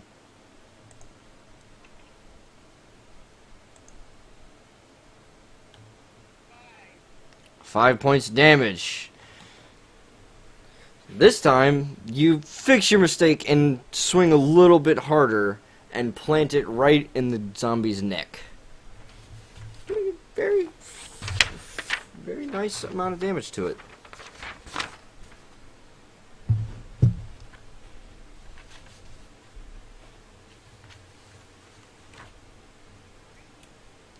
Anything you're doing with your bonus action?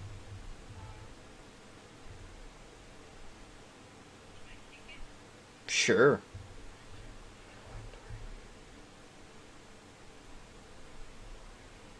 I'd be a d20, add 1. That hits. So you do, unfortunately, no damage. Because your strength is a negative. So you kick it, and if it was a human, it'd annoy it slightly. If it was alive. That ends your turn. Yolera, you're up. No.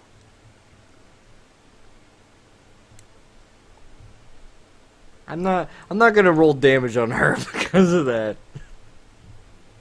I should, but I'm not. Yolera. your turn. You have this zombie that big old Goroth just headbutted.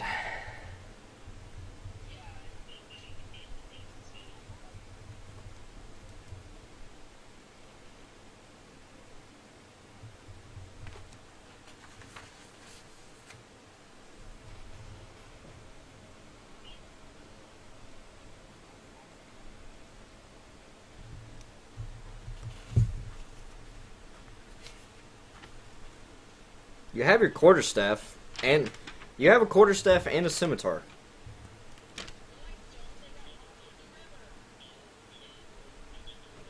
Your quarterstaff is broken. Your scimitar is perfectly fine.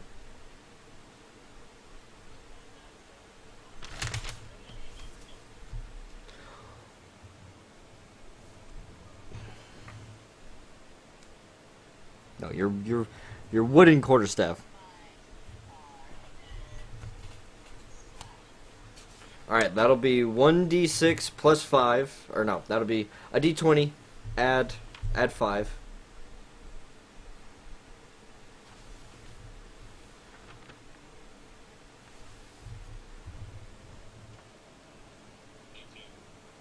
$18 hits.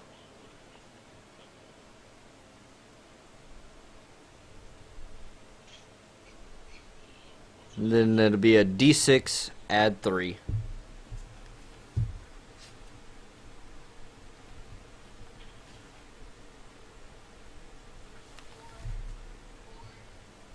Four points of damage. Alright.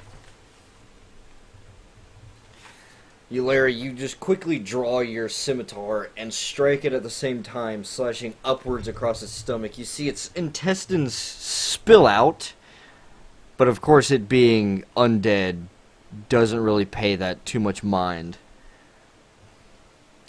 Does that end your turn?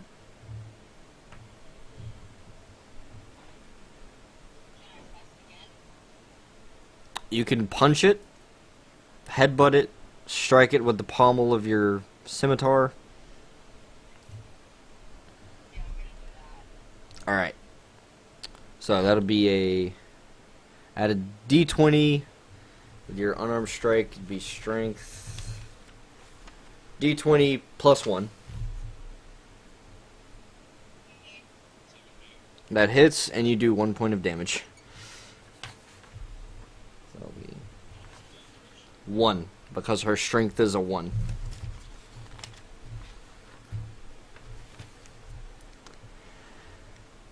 So, as you slice upwards, you use that momentum to flip the blade around and pop it right in the temple. It dazes it for a second and then looks back at you, growling again, just reaching out, trying to grab you. Next up, Dixis.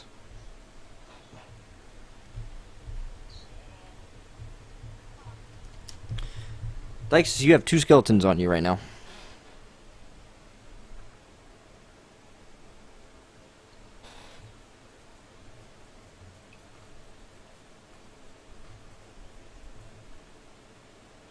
Alright. Roll to hit.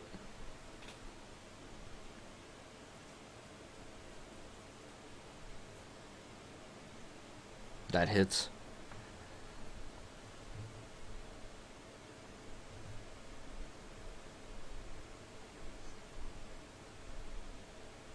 Seven damage. Alright. Kill it outright. That's weird.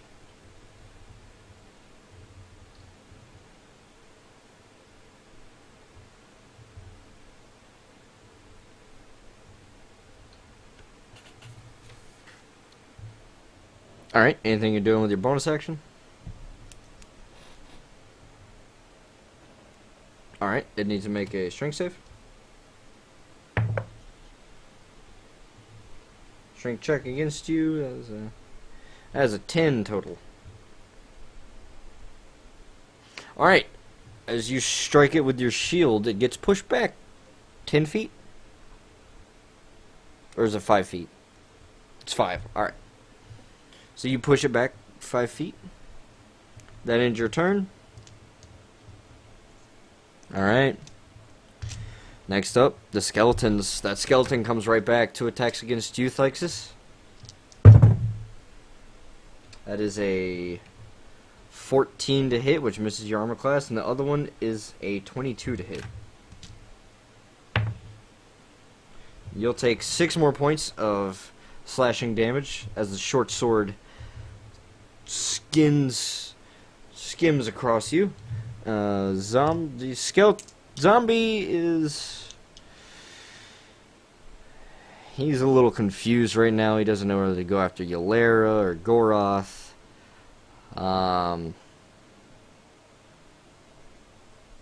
He's gonna go after Ylera since you attacked him last. Alright, there we go. Now I'm rolling good. That is a 20 to hit. Ylera, you will take 4 points of bludgeoning damage as this zombie reaches out and claws at you, but more like a ham-fisted strike at you. Doesn't do a lot, but it gets the job done enough. And then 1 strike against you, Torin. What the fuck? Alright. That's a 12 to hit. That's a 12 to hit, which misses your armor class, I'm pretty sure.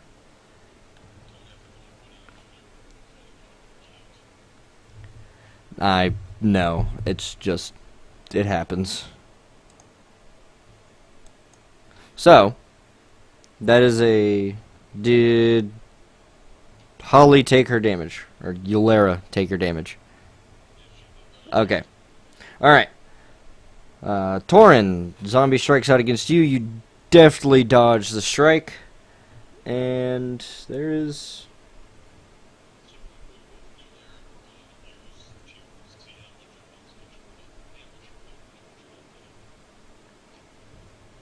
Druids are, I believe, D8.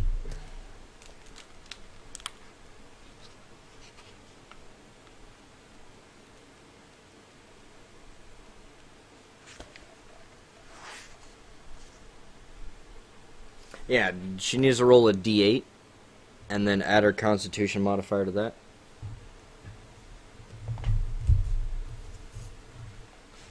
Yeah, her Constitution, which should be a +2, so she needs to roll a D8, add 2. If she rolls a 1, she could re-roll it.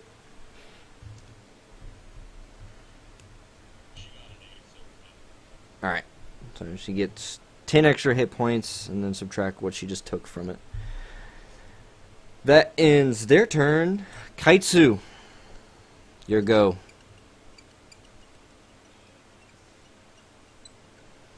Right now, your back is still up against Ylera, who has got a zombie on her. There's 2 skeletons up against Thyxus, and there is now only one other zombie against Torin.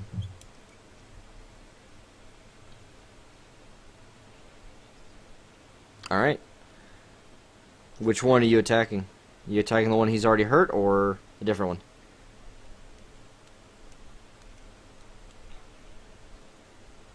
Alright, go for it.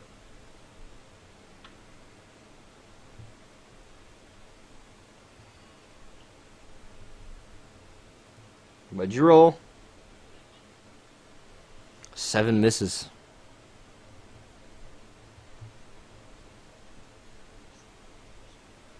So we'll go for that second attack as your bonus action.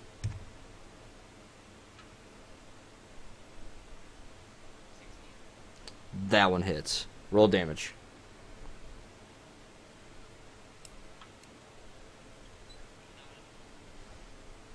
Nine points of damage. Alright. You miss on the first strike, but manage to correct yourself on the second swing through, and cleave deeply into the skeleton's skull with your sword as you pull it off, sliding the sword through the weakened leather helmet that it was wearing and the actual bone itself. That ends your turn. And these guys will move closer as well.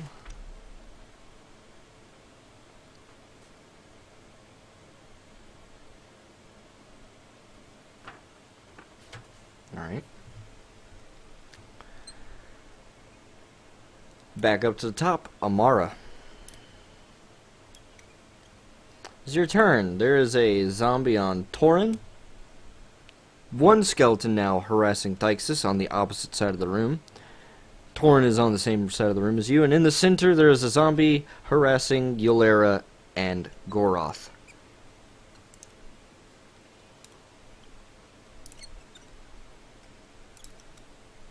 Alright. You make your way over there, stepping over the bones and corpses as much as you can.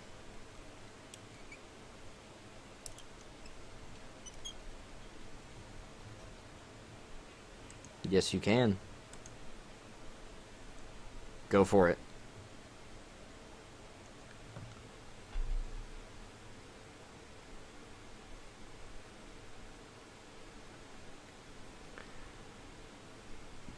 That hits. You get to add sneak attack on this. So that'll be a d4 plus 6 plus a d6.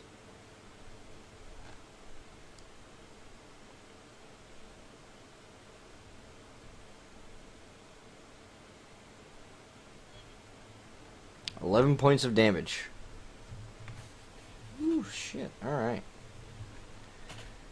That's a good strike. As you drive the dagger deep into the zombie's back.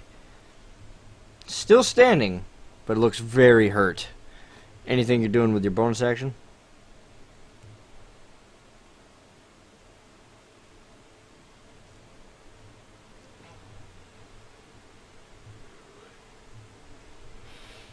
Alright, that ends your turn. Goroth.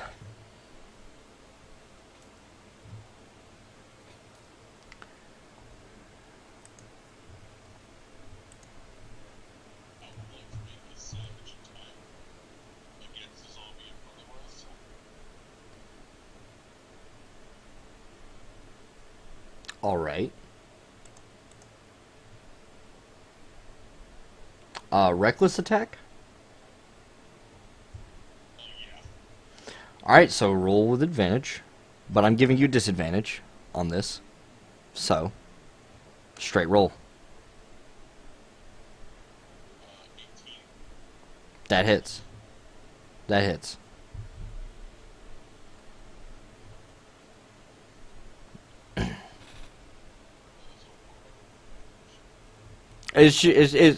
Yeah, it's your normal damage. To be a D12, add 5.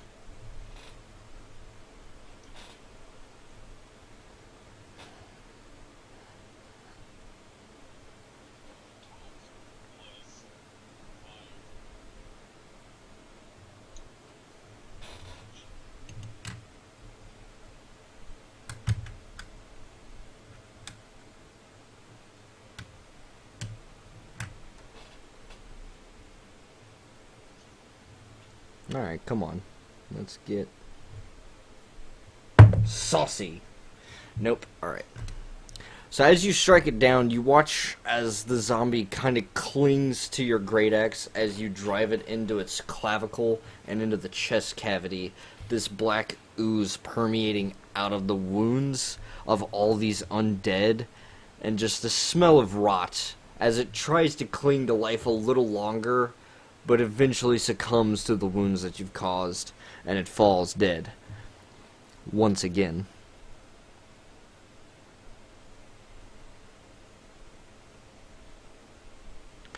Anything else you're doing?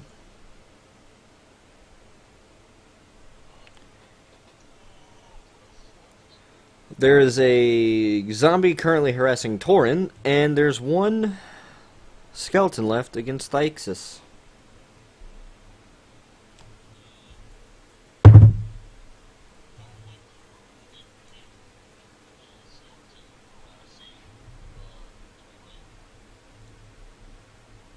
Alright. So, make your attack. D20, add 7.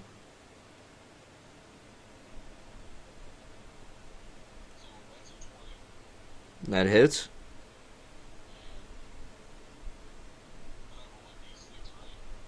No, that'll just be a flat 6 damage now. Which, surprisingly, is not enough. So you go to kick it, and you do manage to break its shin as your heavy foot makes contact, but it's still standing. Hurt, but still standing. Torin, you're up.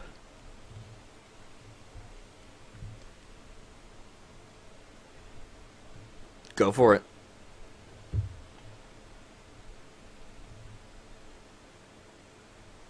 D20. Adding... Oh, that hits without even adding anything.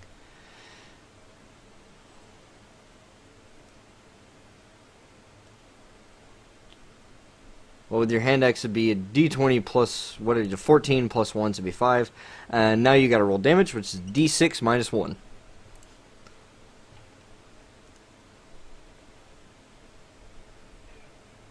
Two points. Alright.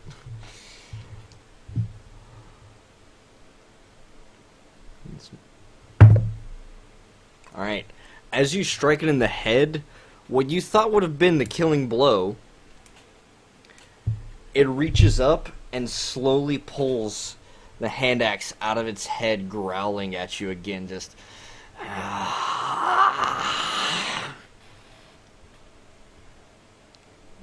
You want to use your bonus? Well, your unarmed strike is kind of useless because it won't do any damage.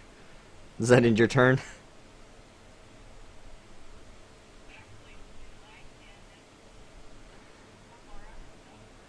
That'd be your full action. You've already attacked, so...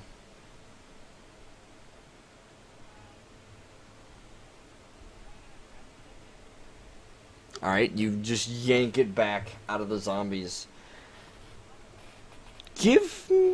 Make a strength check. This will be interesting, actually.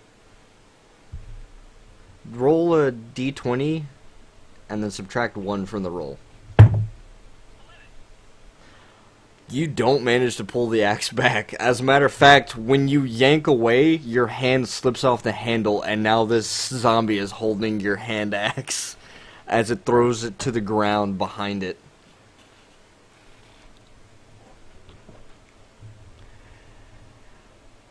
That ends your turn, Eulara. You're up.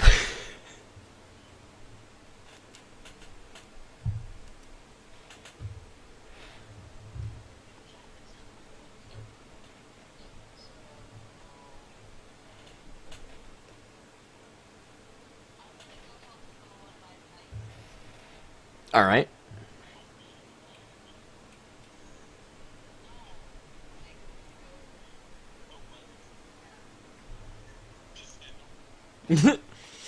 Just put Thixus out of his misery. All right. So, what are you doing?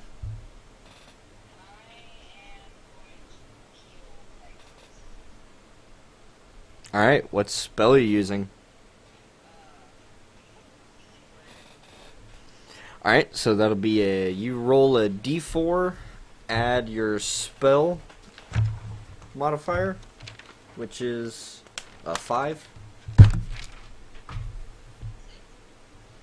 So Thixus, you heal 6. That's your bonus action, and you want to do something with your action, Eulara? You want to attack that last skeleton standing? Go for it. Roll a 20, add your... That'd be roll a 20, adding 5.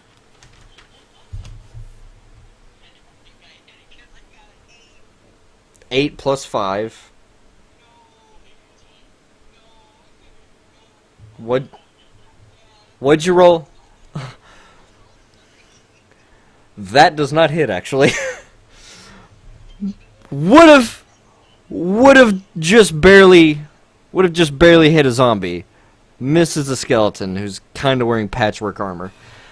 As you go to strike, you miss and you slam your sword into the wall and scrape. And then you're kind of stuck there for a second, and then you pull your blade free from the wall. That ends your turn. Phyxis, you're up. Go for it.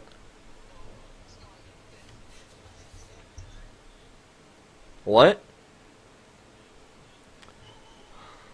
Alright. So you're gonna do max damage, and then roll your extra damage. I'm pretty sure it's gonna kill, but I want to see how much you roll. Yeah. So that is 6, 8, that's 16 points of damage. That's definitely enough to finish it off. As you smash into it, turning the skeleton to dust as you pound it into the ground.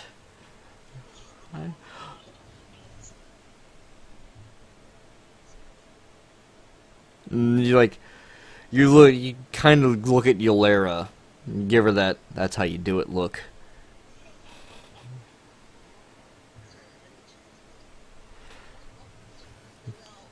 Next up, skeletons, go.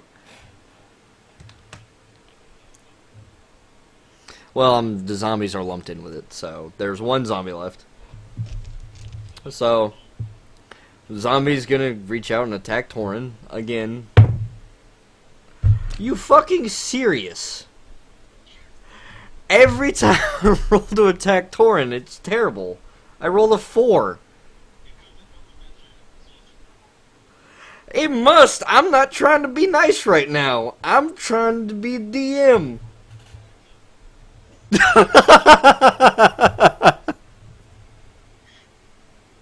No. I'm gonna roll again. I'm not gonna count this roll just to see what happens. Are you fucking serious? It rolls a 14? So 14 plus... It'd be a 14... Yeah, it'd be a 17 total. That would have hit. Fuck. Alright. So it reaches out to grab you and misses. Kaitsu, you're up. Fuck. The one zombie that's attacking Torin.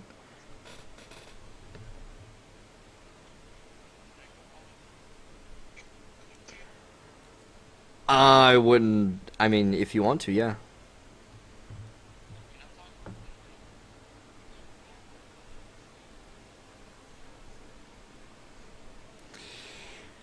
You can certainly try.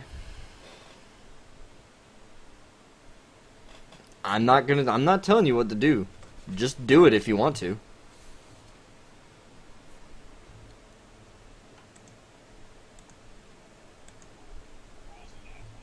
By the way, you have used one spell slot already.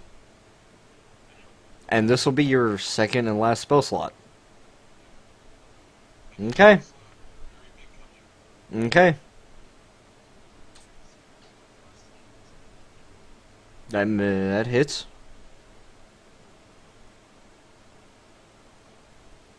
By the way, no matter how much damage you do, you're gonna kill it. It has 1 hit point.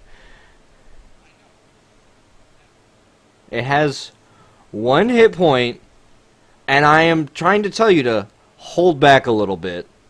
DM advice right now. I'm telling you to hold back a smidge.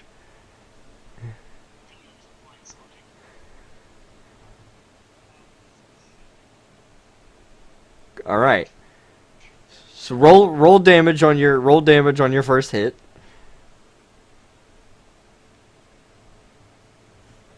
Cause I gotta roll a con save for it. See if it survives.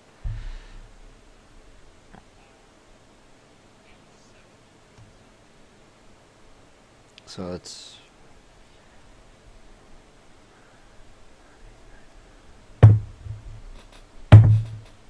Nope. The first strike, you strike into it, slicing its head off, and it like reaches up for its neck, and then falls, this black sludge oozing out. And that's where we're gonna take a break.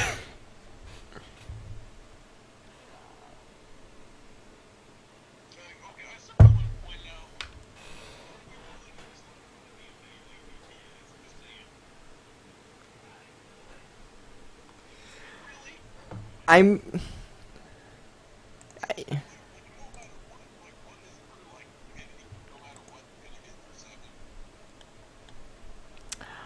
Well, her unarmed strike does 0 points of damage because your unarmed strike does 1 plus your strength, and her strength's a -1.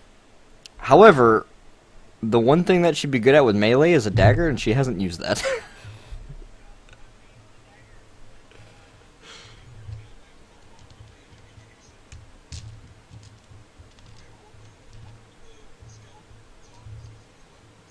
Skeletons were using this very like rusted and broken short swords. Zombies were using their hands.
I'm just gonna sit here and eat barbecue while I listen to this.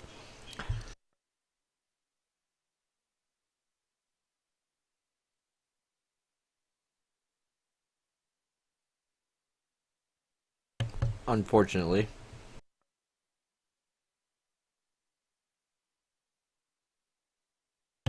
Slightly, but I have barbecue, so I'm pretty happy.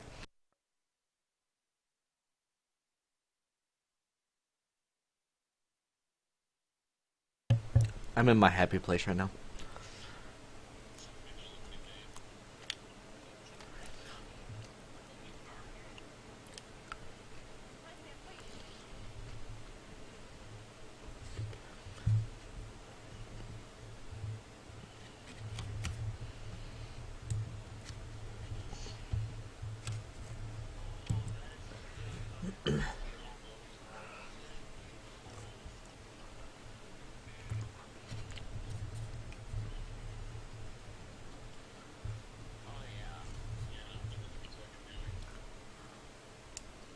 I try.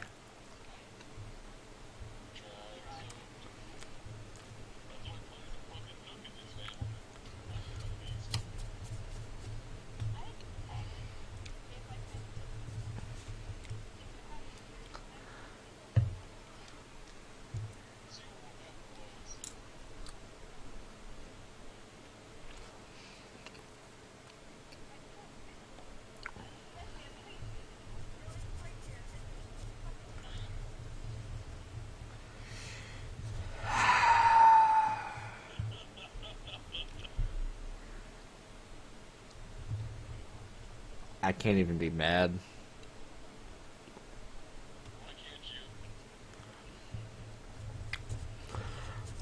I mean, you heard the wails that I was making earlier, so... Just because, so...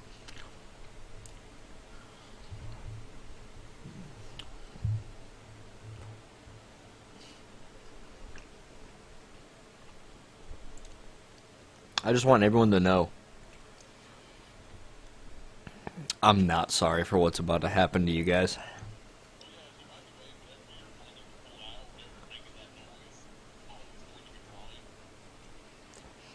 Alright. Oh no. It's honestly one of my favorite monsters. It's like top 5 for me. Because it's just the thought of it's so badass.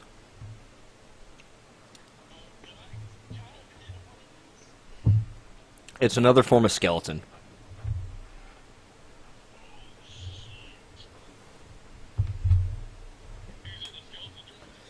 No.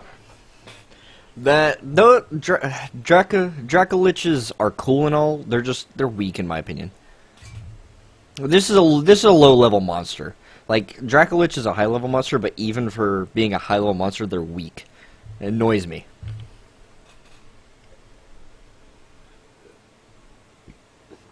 No. I'm giving you guys a taste of all the undead because y'all are in a very, very undead heavy area.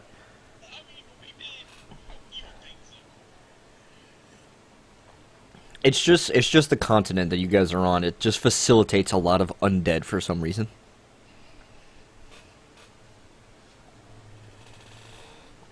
Because it's so remote and literally no one lives there. Compared to the rest of the world, that is.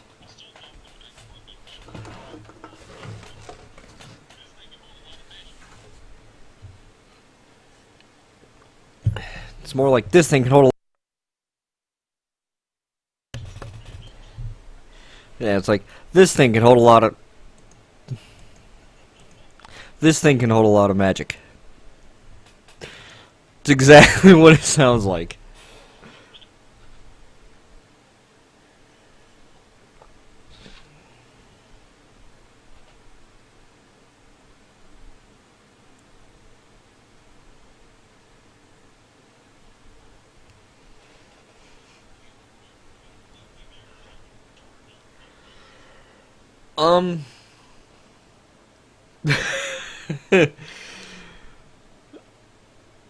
When everyone's back, we'll begin again. and you'll see what... And you might get a hint at what it is when you realize where you are.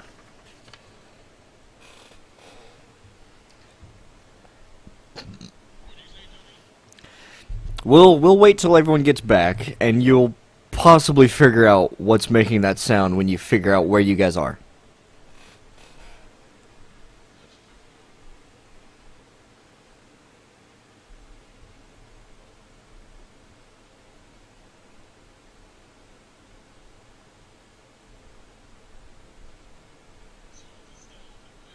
Yep.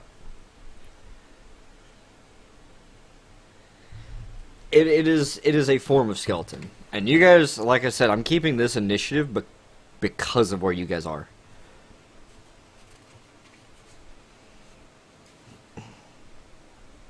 By the way, if Thyxus hadn't showed up, this encounter would have never happened. Because without Thyxus, you guys would be completely fucked. I literally created this for the full party, knowing that Alexander isn't going to be here. If one person is missing, especially someone with healing, y'all would have been fucked.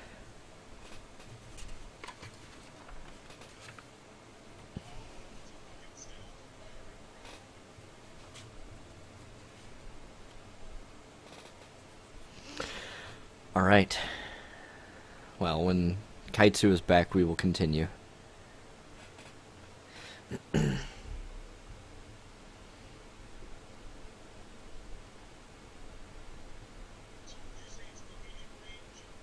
No.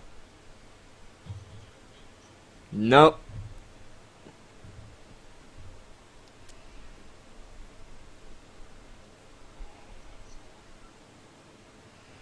I'm just gonna say this. This is a taste of the undead that I'm giving you guys. I have a full story arc that's nothing but undead, and you guys are all gonna hate me when we get to that. Because that's high level, and I really get to throw some nasty shit at you then.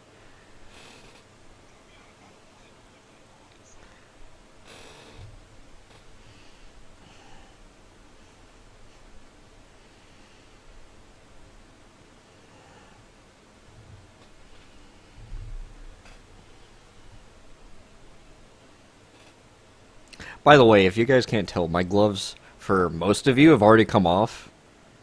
Like Goroth, Thyxus, you guys get it. I'm not helping you all that much. Yeah. Kaitsu's getting it too. Surprisingly, Amara has it now as well. Just asking a little help here and there.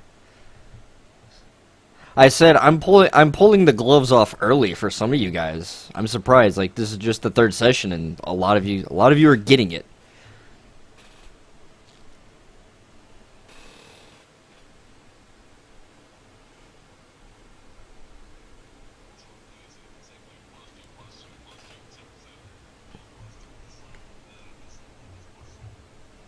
Oh, you talking about your Barbarian Rage and stuff?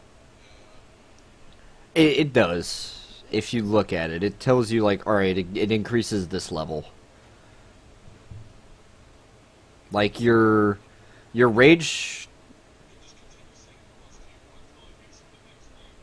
Yeah, that just means... Yeah, that means, like, it's +2. It's always gonna be... That's how much you're adding.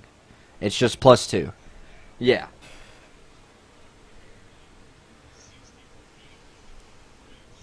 No.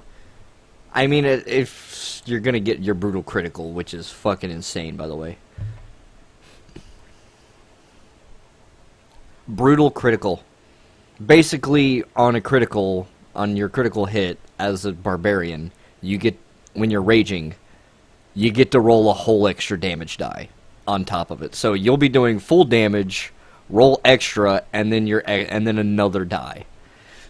So if you're using a great axe, it would be your full D12, your full base weapon damage, and then roll all that again, and then you get to roll one extra die. So if... More than that. I'll say this. Barbarian that I watched Grog in Critical Role, at one point he does like 50 something damage in one hit because he crit. Amara,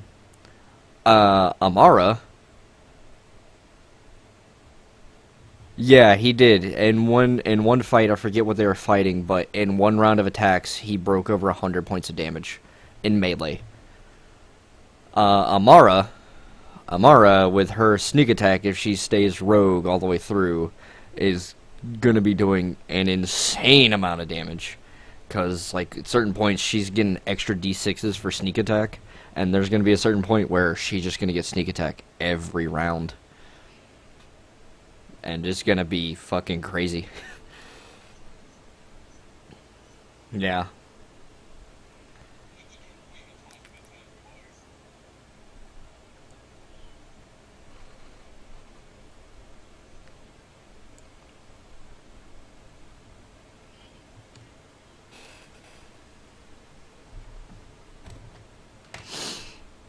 Alright, is everyone back? Alright. I'm going to say this. I'm not going to limit you guys from multi-classing, but I recommend against it for you guys, because then you're going to have a lot of extra stuff to deal with. So, as we come back in, you're all kind of racked with adrenaline in this fear state in the center of this room. What are you guys doing?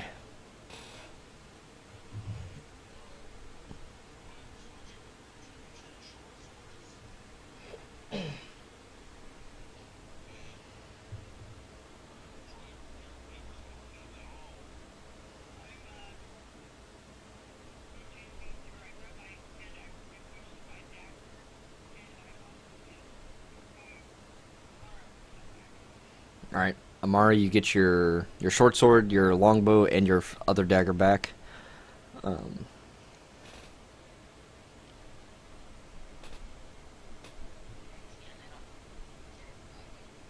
Alright. Anyone else doing anything else to prepare?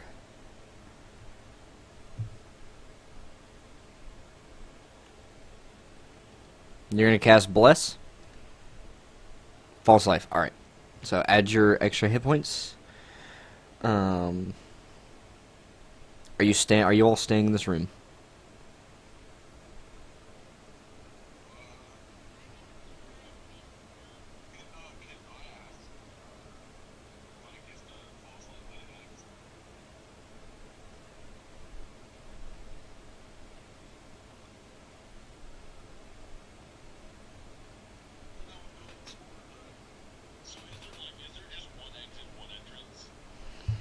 As you look around this room, there are no doorways other than the door that leads to the sickly green light on the opposite wall. There's a door, and then it's about a 10-foot gap from what you could see, and then there's a wall with a torch with a very, very dark green flame flickering on it.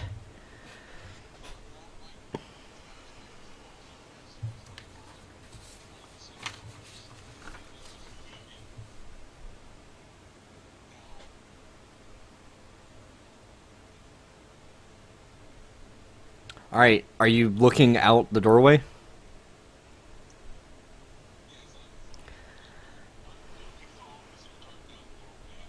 Alright, so you throw it out the doorway, it clatters against the wall and falls. Yeah, you guys are in the room, and the one exit is the small regular sized doorway.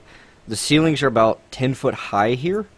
The doorway is about average doorway, 8 foot high, and then from that small doorway, there's a 10-foot gap to the wall across from you, and on that wall is the torch with the green light, the green flame.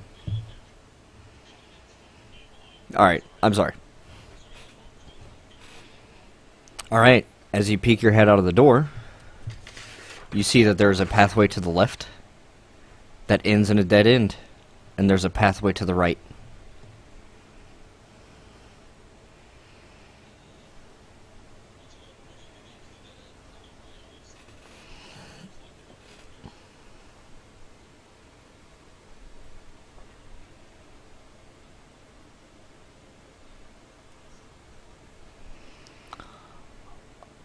Alright.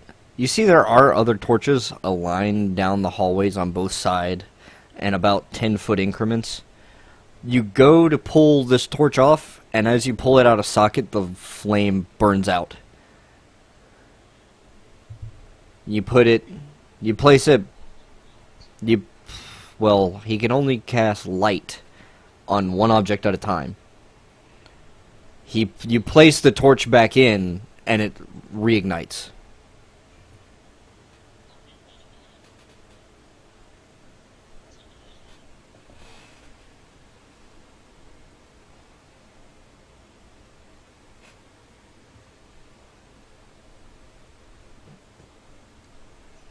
Yeah, they're giving off just enough of this green light for you guys to be able to see a little bit. Like, you can see fine right now. Just in the room you guys just left, it was pitch black.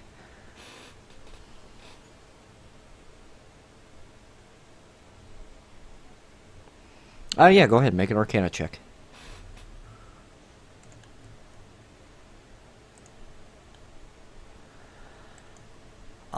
You don't know the exact spell, as it kind of eludes you. You being more of holy origin.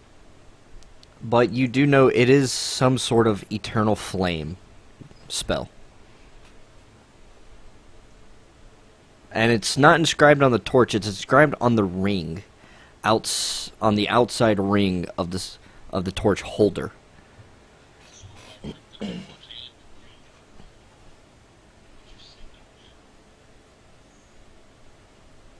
I mean, you could certainly try. It's bolted on there, but I mean, you can inspect it. You can certainly try. I'll say that. All right, you reach up and you grab it, and this one specifically seems a little sturdier.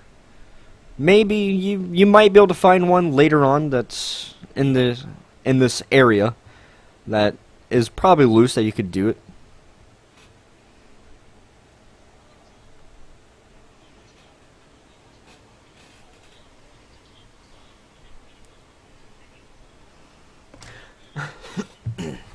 All right. Now, this is very important. Who's in the lead here?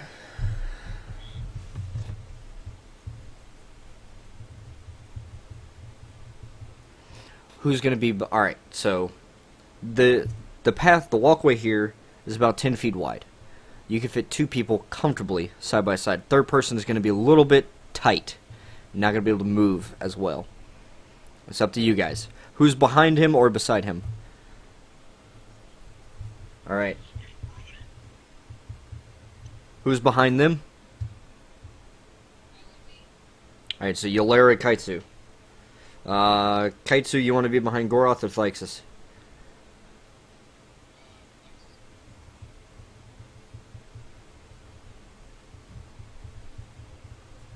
Alright, and then it will be Amara and Torin next.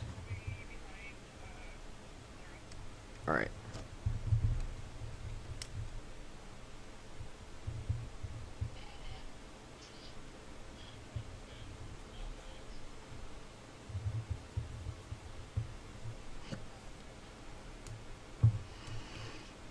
So, as you all begin moving, you hear it once more, that deathly screech, that growl coming from, and you now know that the walls here on your left side, the wall only goes up about 20 feet. The ceiling, however, expands upwards of 100 feet above you in a dome shape.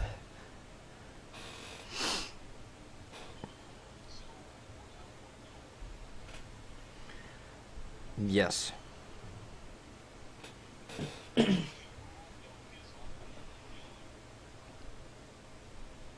You can, yes. Alright. So,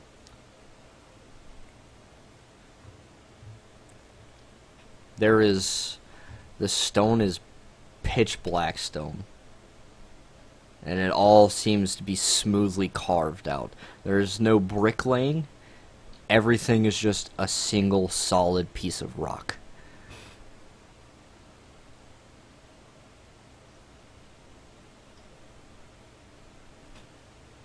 There don't appear to be any carvings along the wall.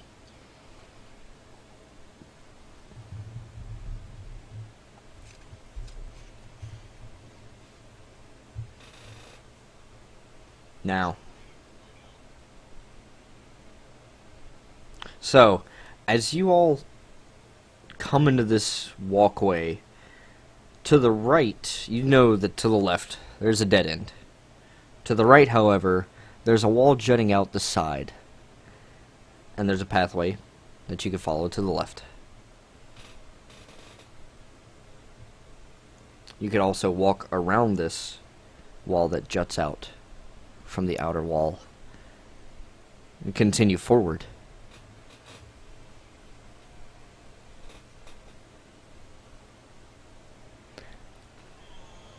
Welcome to hell.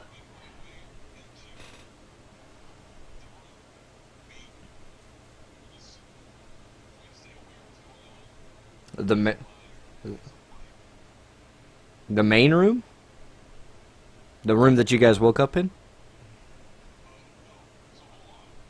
There is no other room. You guys... Alright. So... You all move forward, and... As this wall juts out to the right, you look, and to your left, there is a small alcove that is carved out. And... You all begin to slowly realize... This might be a little more difficult than you imagined. As you make your way around this wall on the right side, you notice that it is gently curving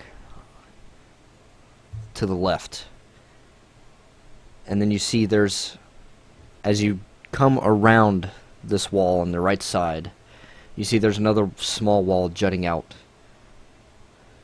to the left, and the pathway cuts that direction.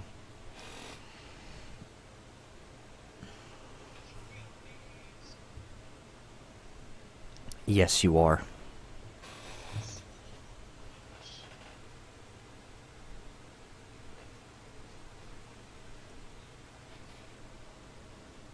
What does that do?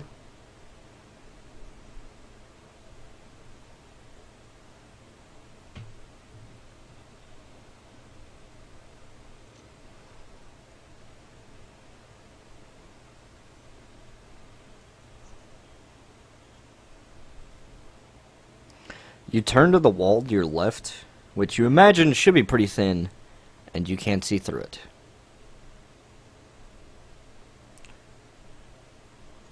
And as you're looking forward, you don't notice any real changes in your vision that you normally would when you activate this.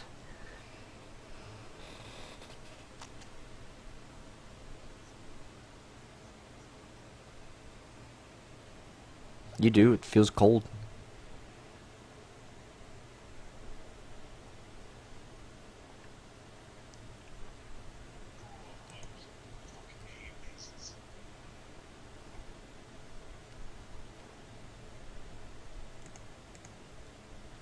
You hear it again, coming from deeper within this chamber.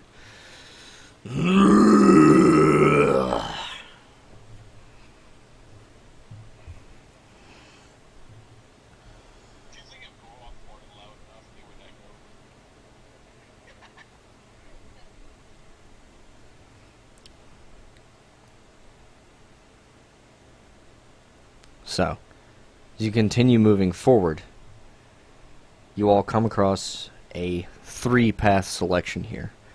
There's a path to the left, to the right, and then straight ahead.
You go right, and I need you.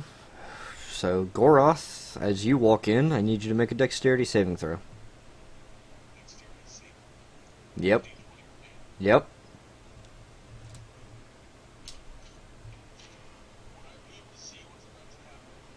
Nope. Because this room here is pitch black. There are no torches in this room. In this small alcove. Okay. So, you do manage to sense the danger and come back around the wall very quickly, pushing everyone back as darts come shooting out of the wall and hit the opposite wall on the left.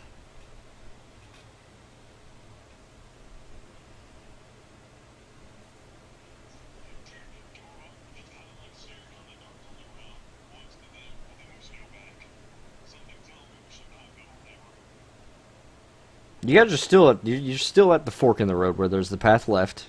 You know, there's the alcove to the right, and then there's straight ahead.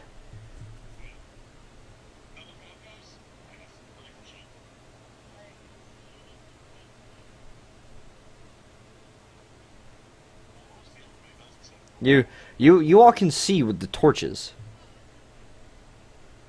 But I mean, if you want to peek into that room and see, yeah, you can. Now that you know there's a trap, I mean, you could avoid it. Because you watched him and you're like, alright, there's a pressure plate right there. I'm just going to avoid that. So you look in, and it's... You look in there, and as you do...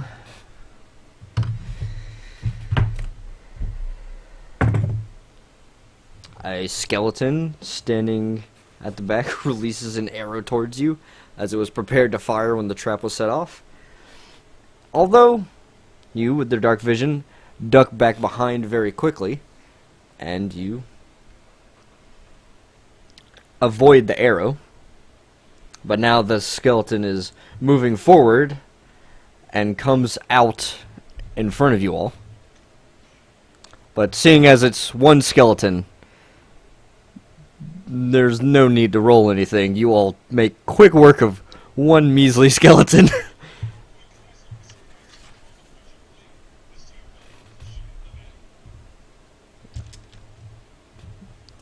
Give me a dexterity check. You know what? Acrobatics check.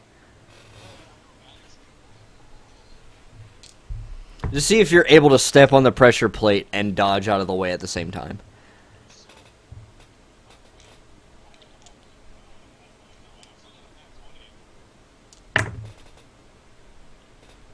It takes 4 points of damage, does not die, as...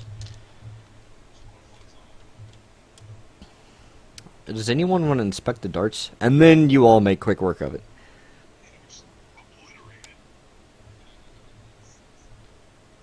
Give me an investigation check.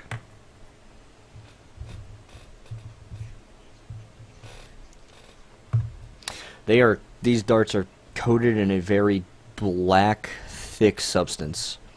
And smelling it, it gives off the smell of poison, but also of rot.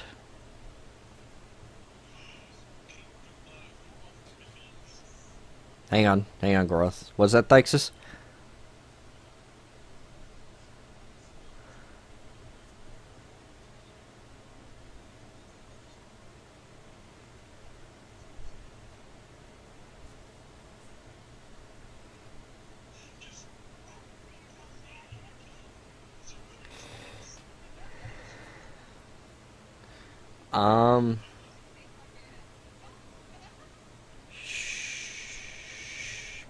Quiet.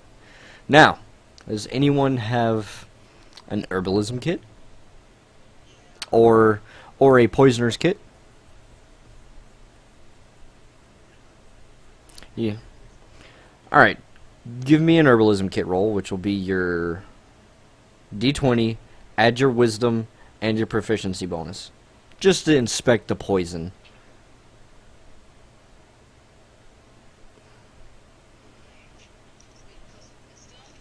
Yeah.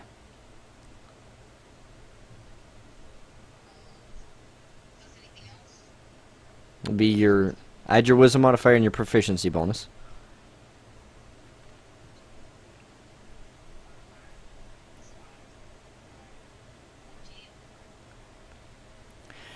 You've not encountered this poison before, but you have heard of it being used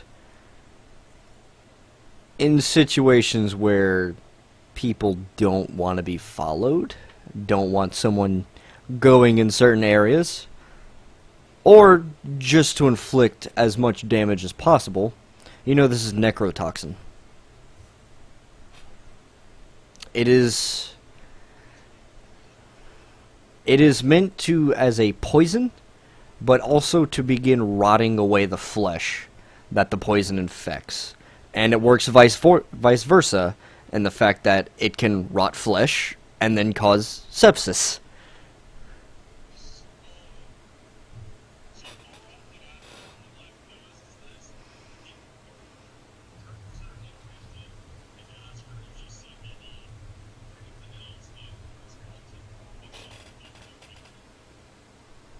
You only saw the skeleton in there.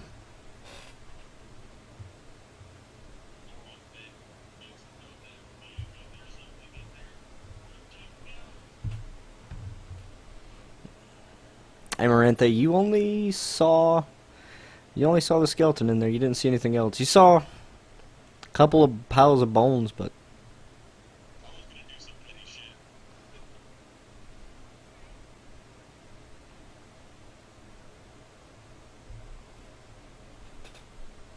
well, there's a path straight forward and there's the path to the left.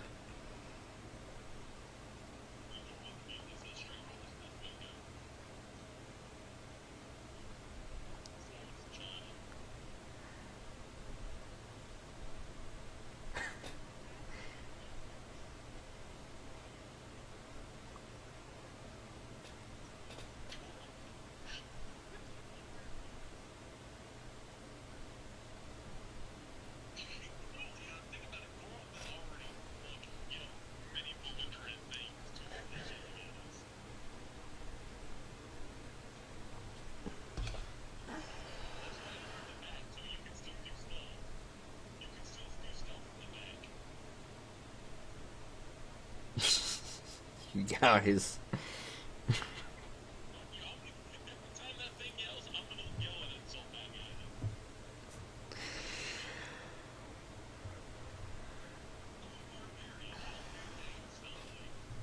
So, alright, bring it in. Are you guys going forward or to the left?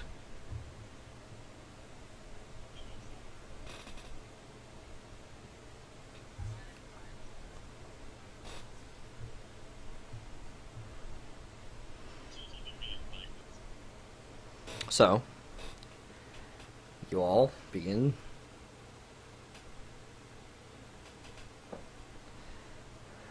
So you begin moving forward once again, and the path kind of gets twisted and turned here as you go forward, take a right, as this being the most forward path, go forward slightly, take another left, and go around a wall.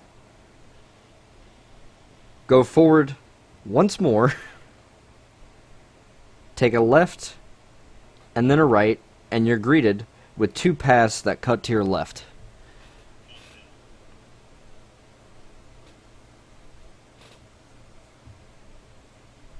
The first path cuts back the way you came around a wall, and the first one just goes straight left with another wall jutting out on the right side.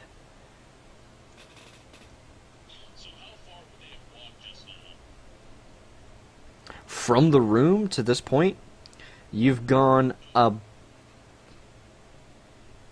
Just like from the split off point to where they are now.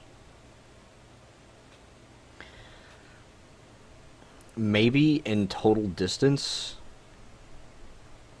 200 feet.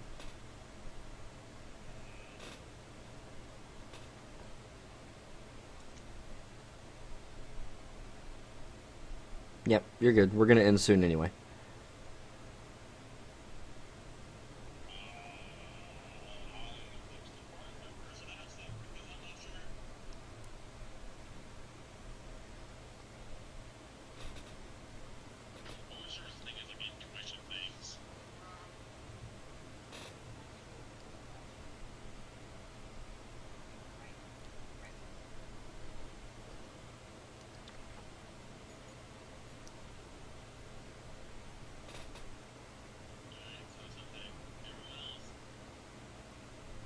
So.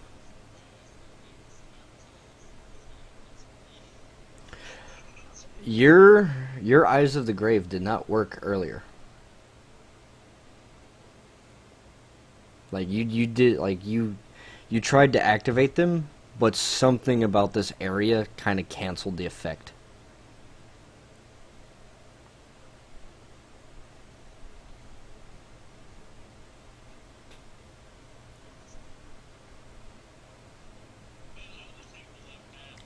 There's two. You taking the first or the second? Alright. So you go down the second path. And you cut around the short wall. Take the next left. And as you cut around here, there's a path to your left. And a path to your right. And as you do, Goroth, you finally see what's been screaming bloody murder at you. As you see this very large skeletal figure carrying a very heavy-looking great axe with a bull-like skull protruding from its shoulders, two large horns coming from its head, gores you as it screams once more. Yep.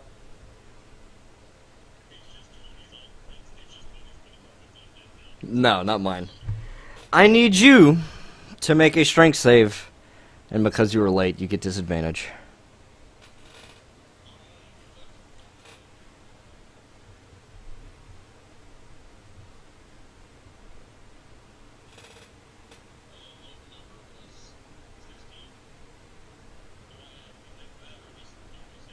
Be your strength saving throw. But because I'm a dick, I'm saying you fail anyway.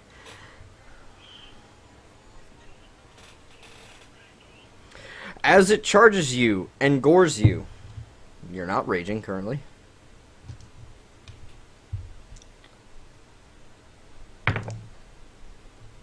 You're gonna take 16 points of piercing damage as it gores you through the stomach, lifts you, and charges you and pins you back against the wall. Phyxis, you paying attention to that, don't see the second one come out of the left path and strike you at advantage. That is a natural 19 to hit with its great axe.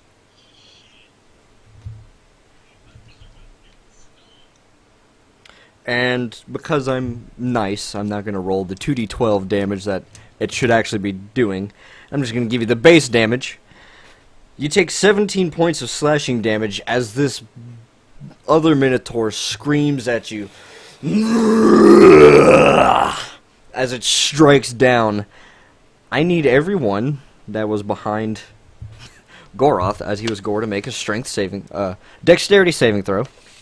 So that would be Yolera and Torin. Both of you need to make dexterity saves.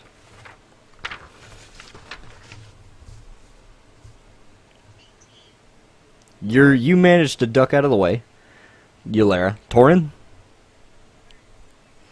It'd be a D20 and then add your dexterity saving throw.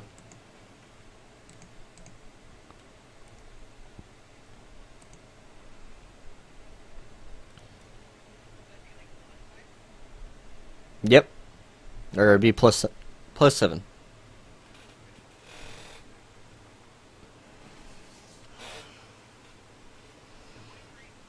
You also managed to jump out of the way, but kind of pushing Amara up against the wall as you dodge. And watch as Goroth is pinned up against the wall. And that's where we'll pick up next week.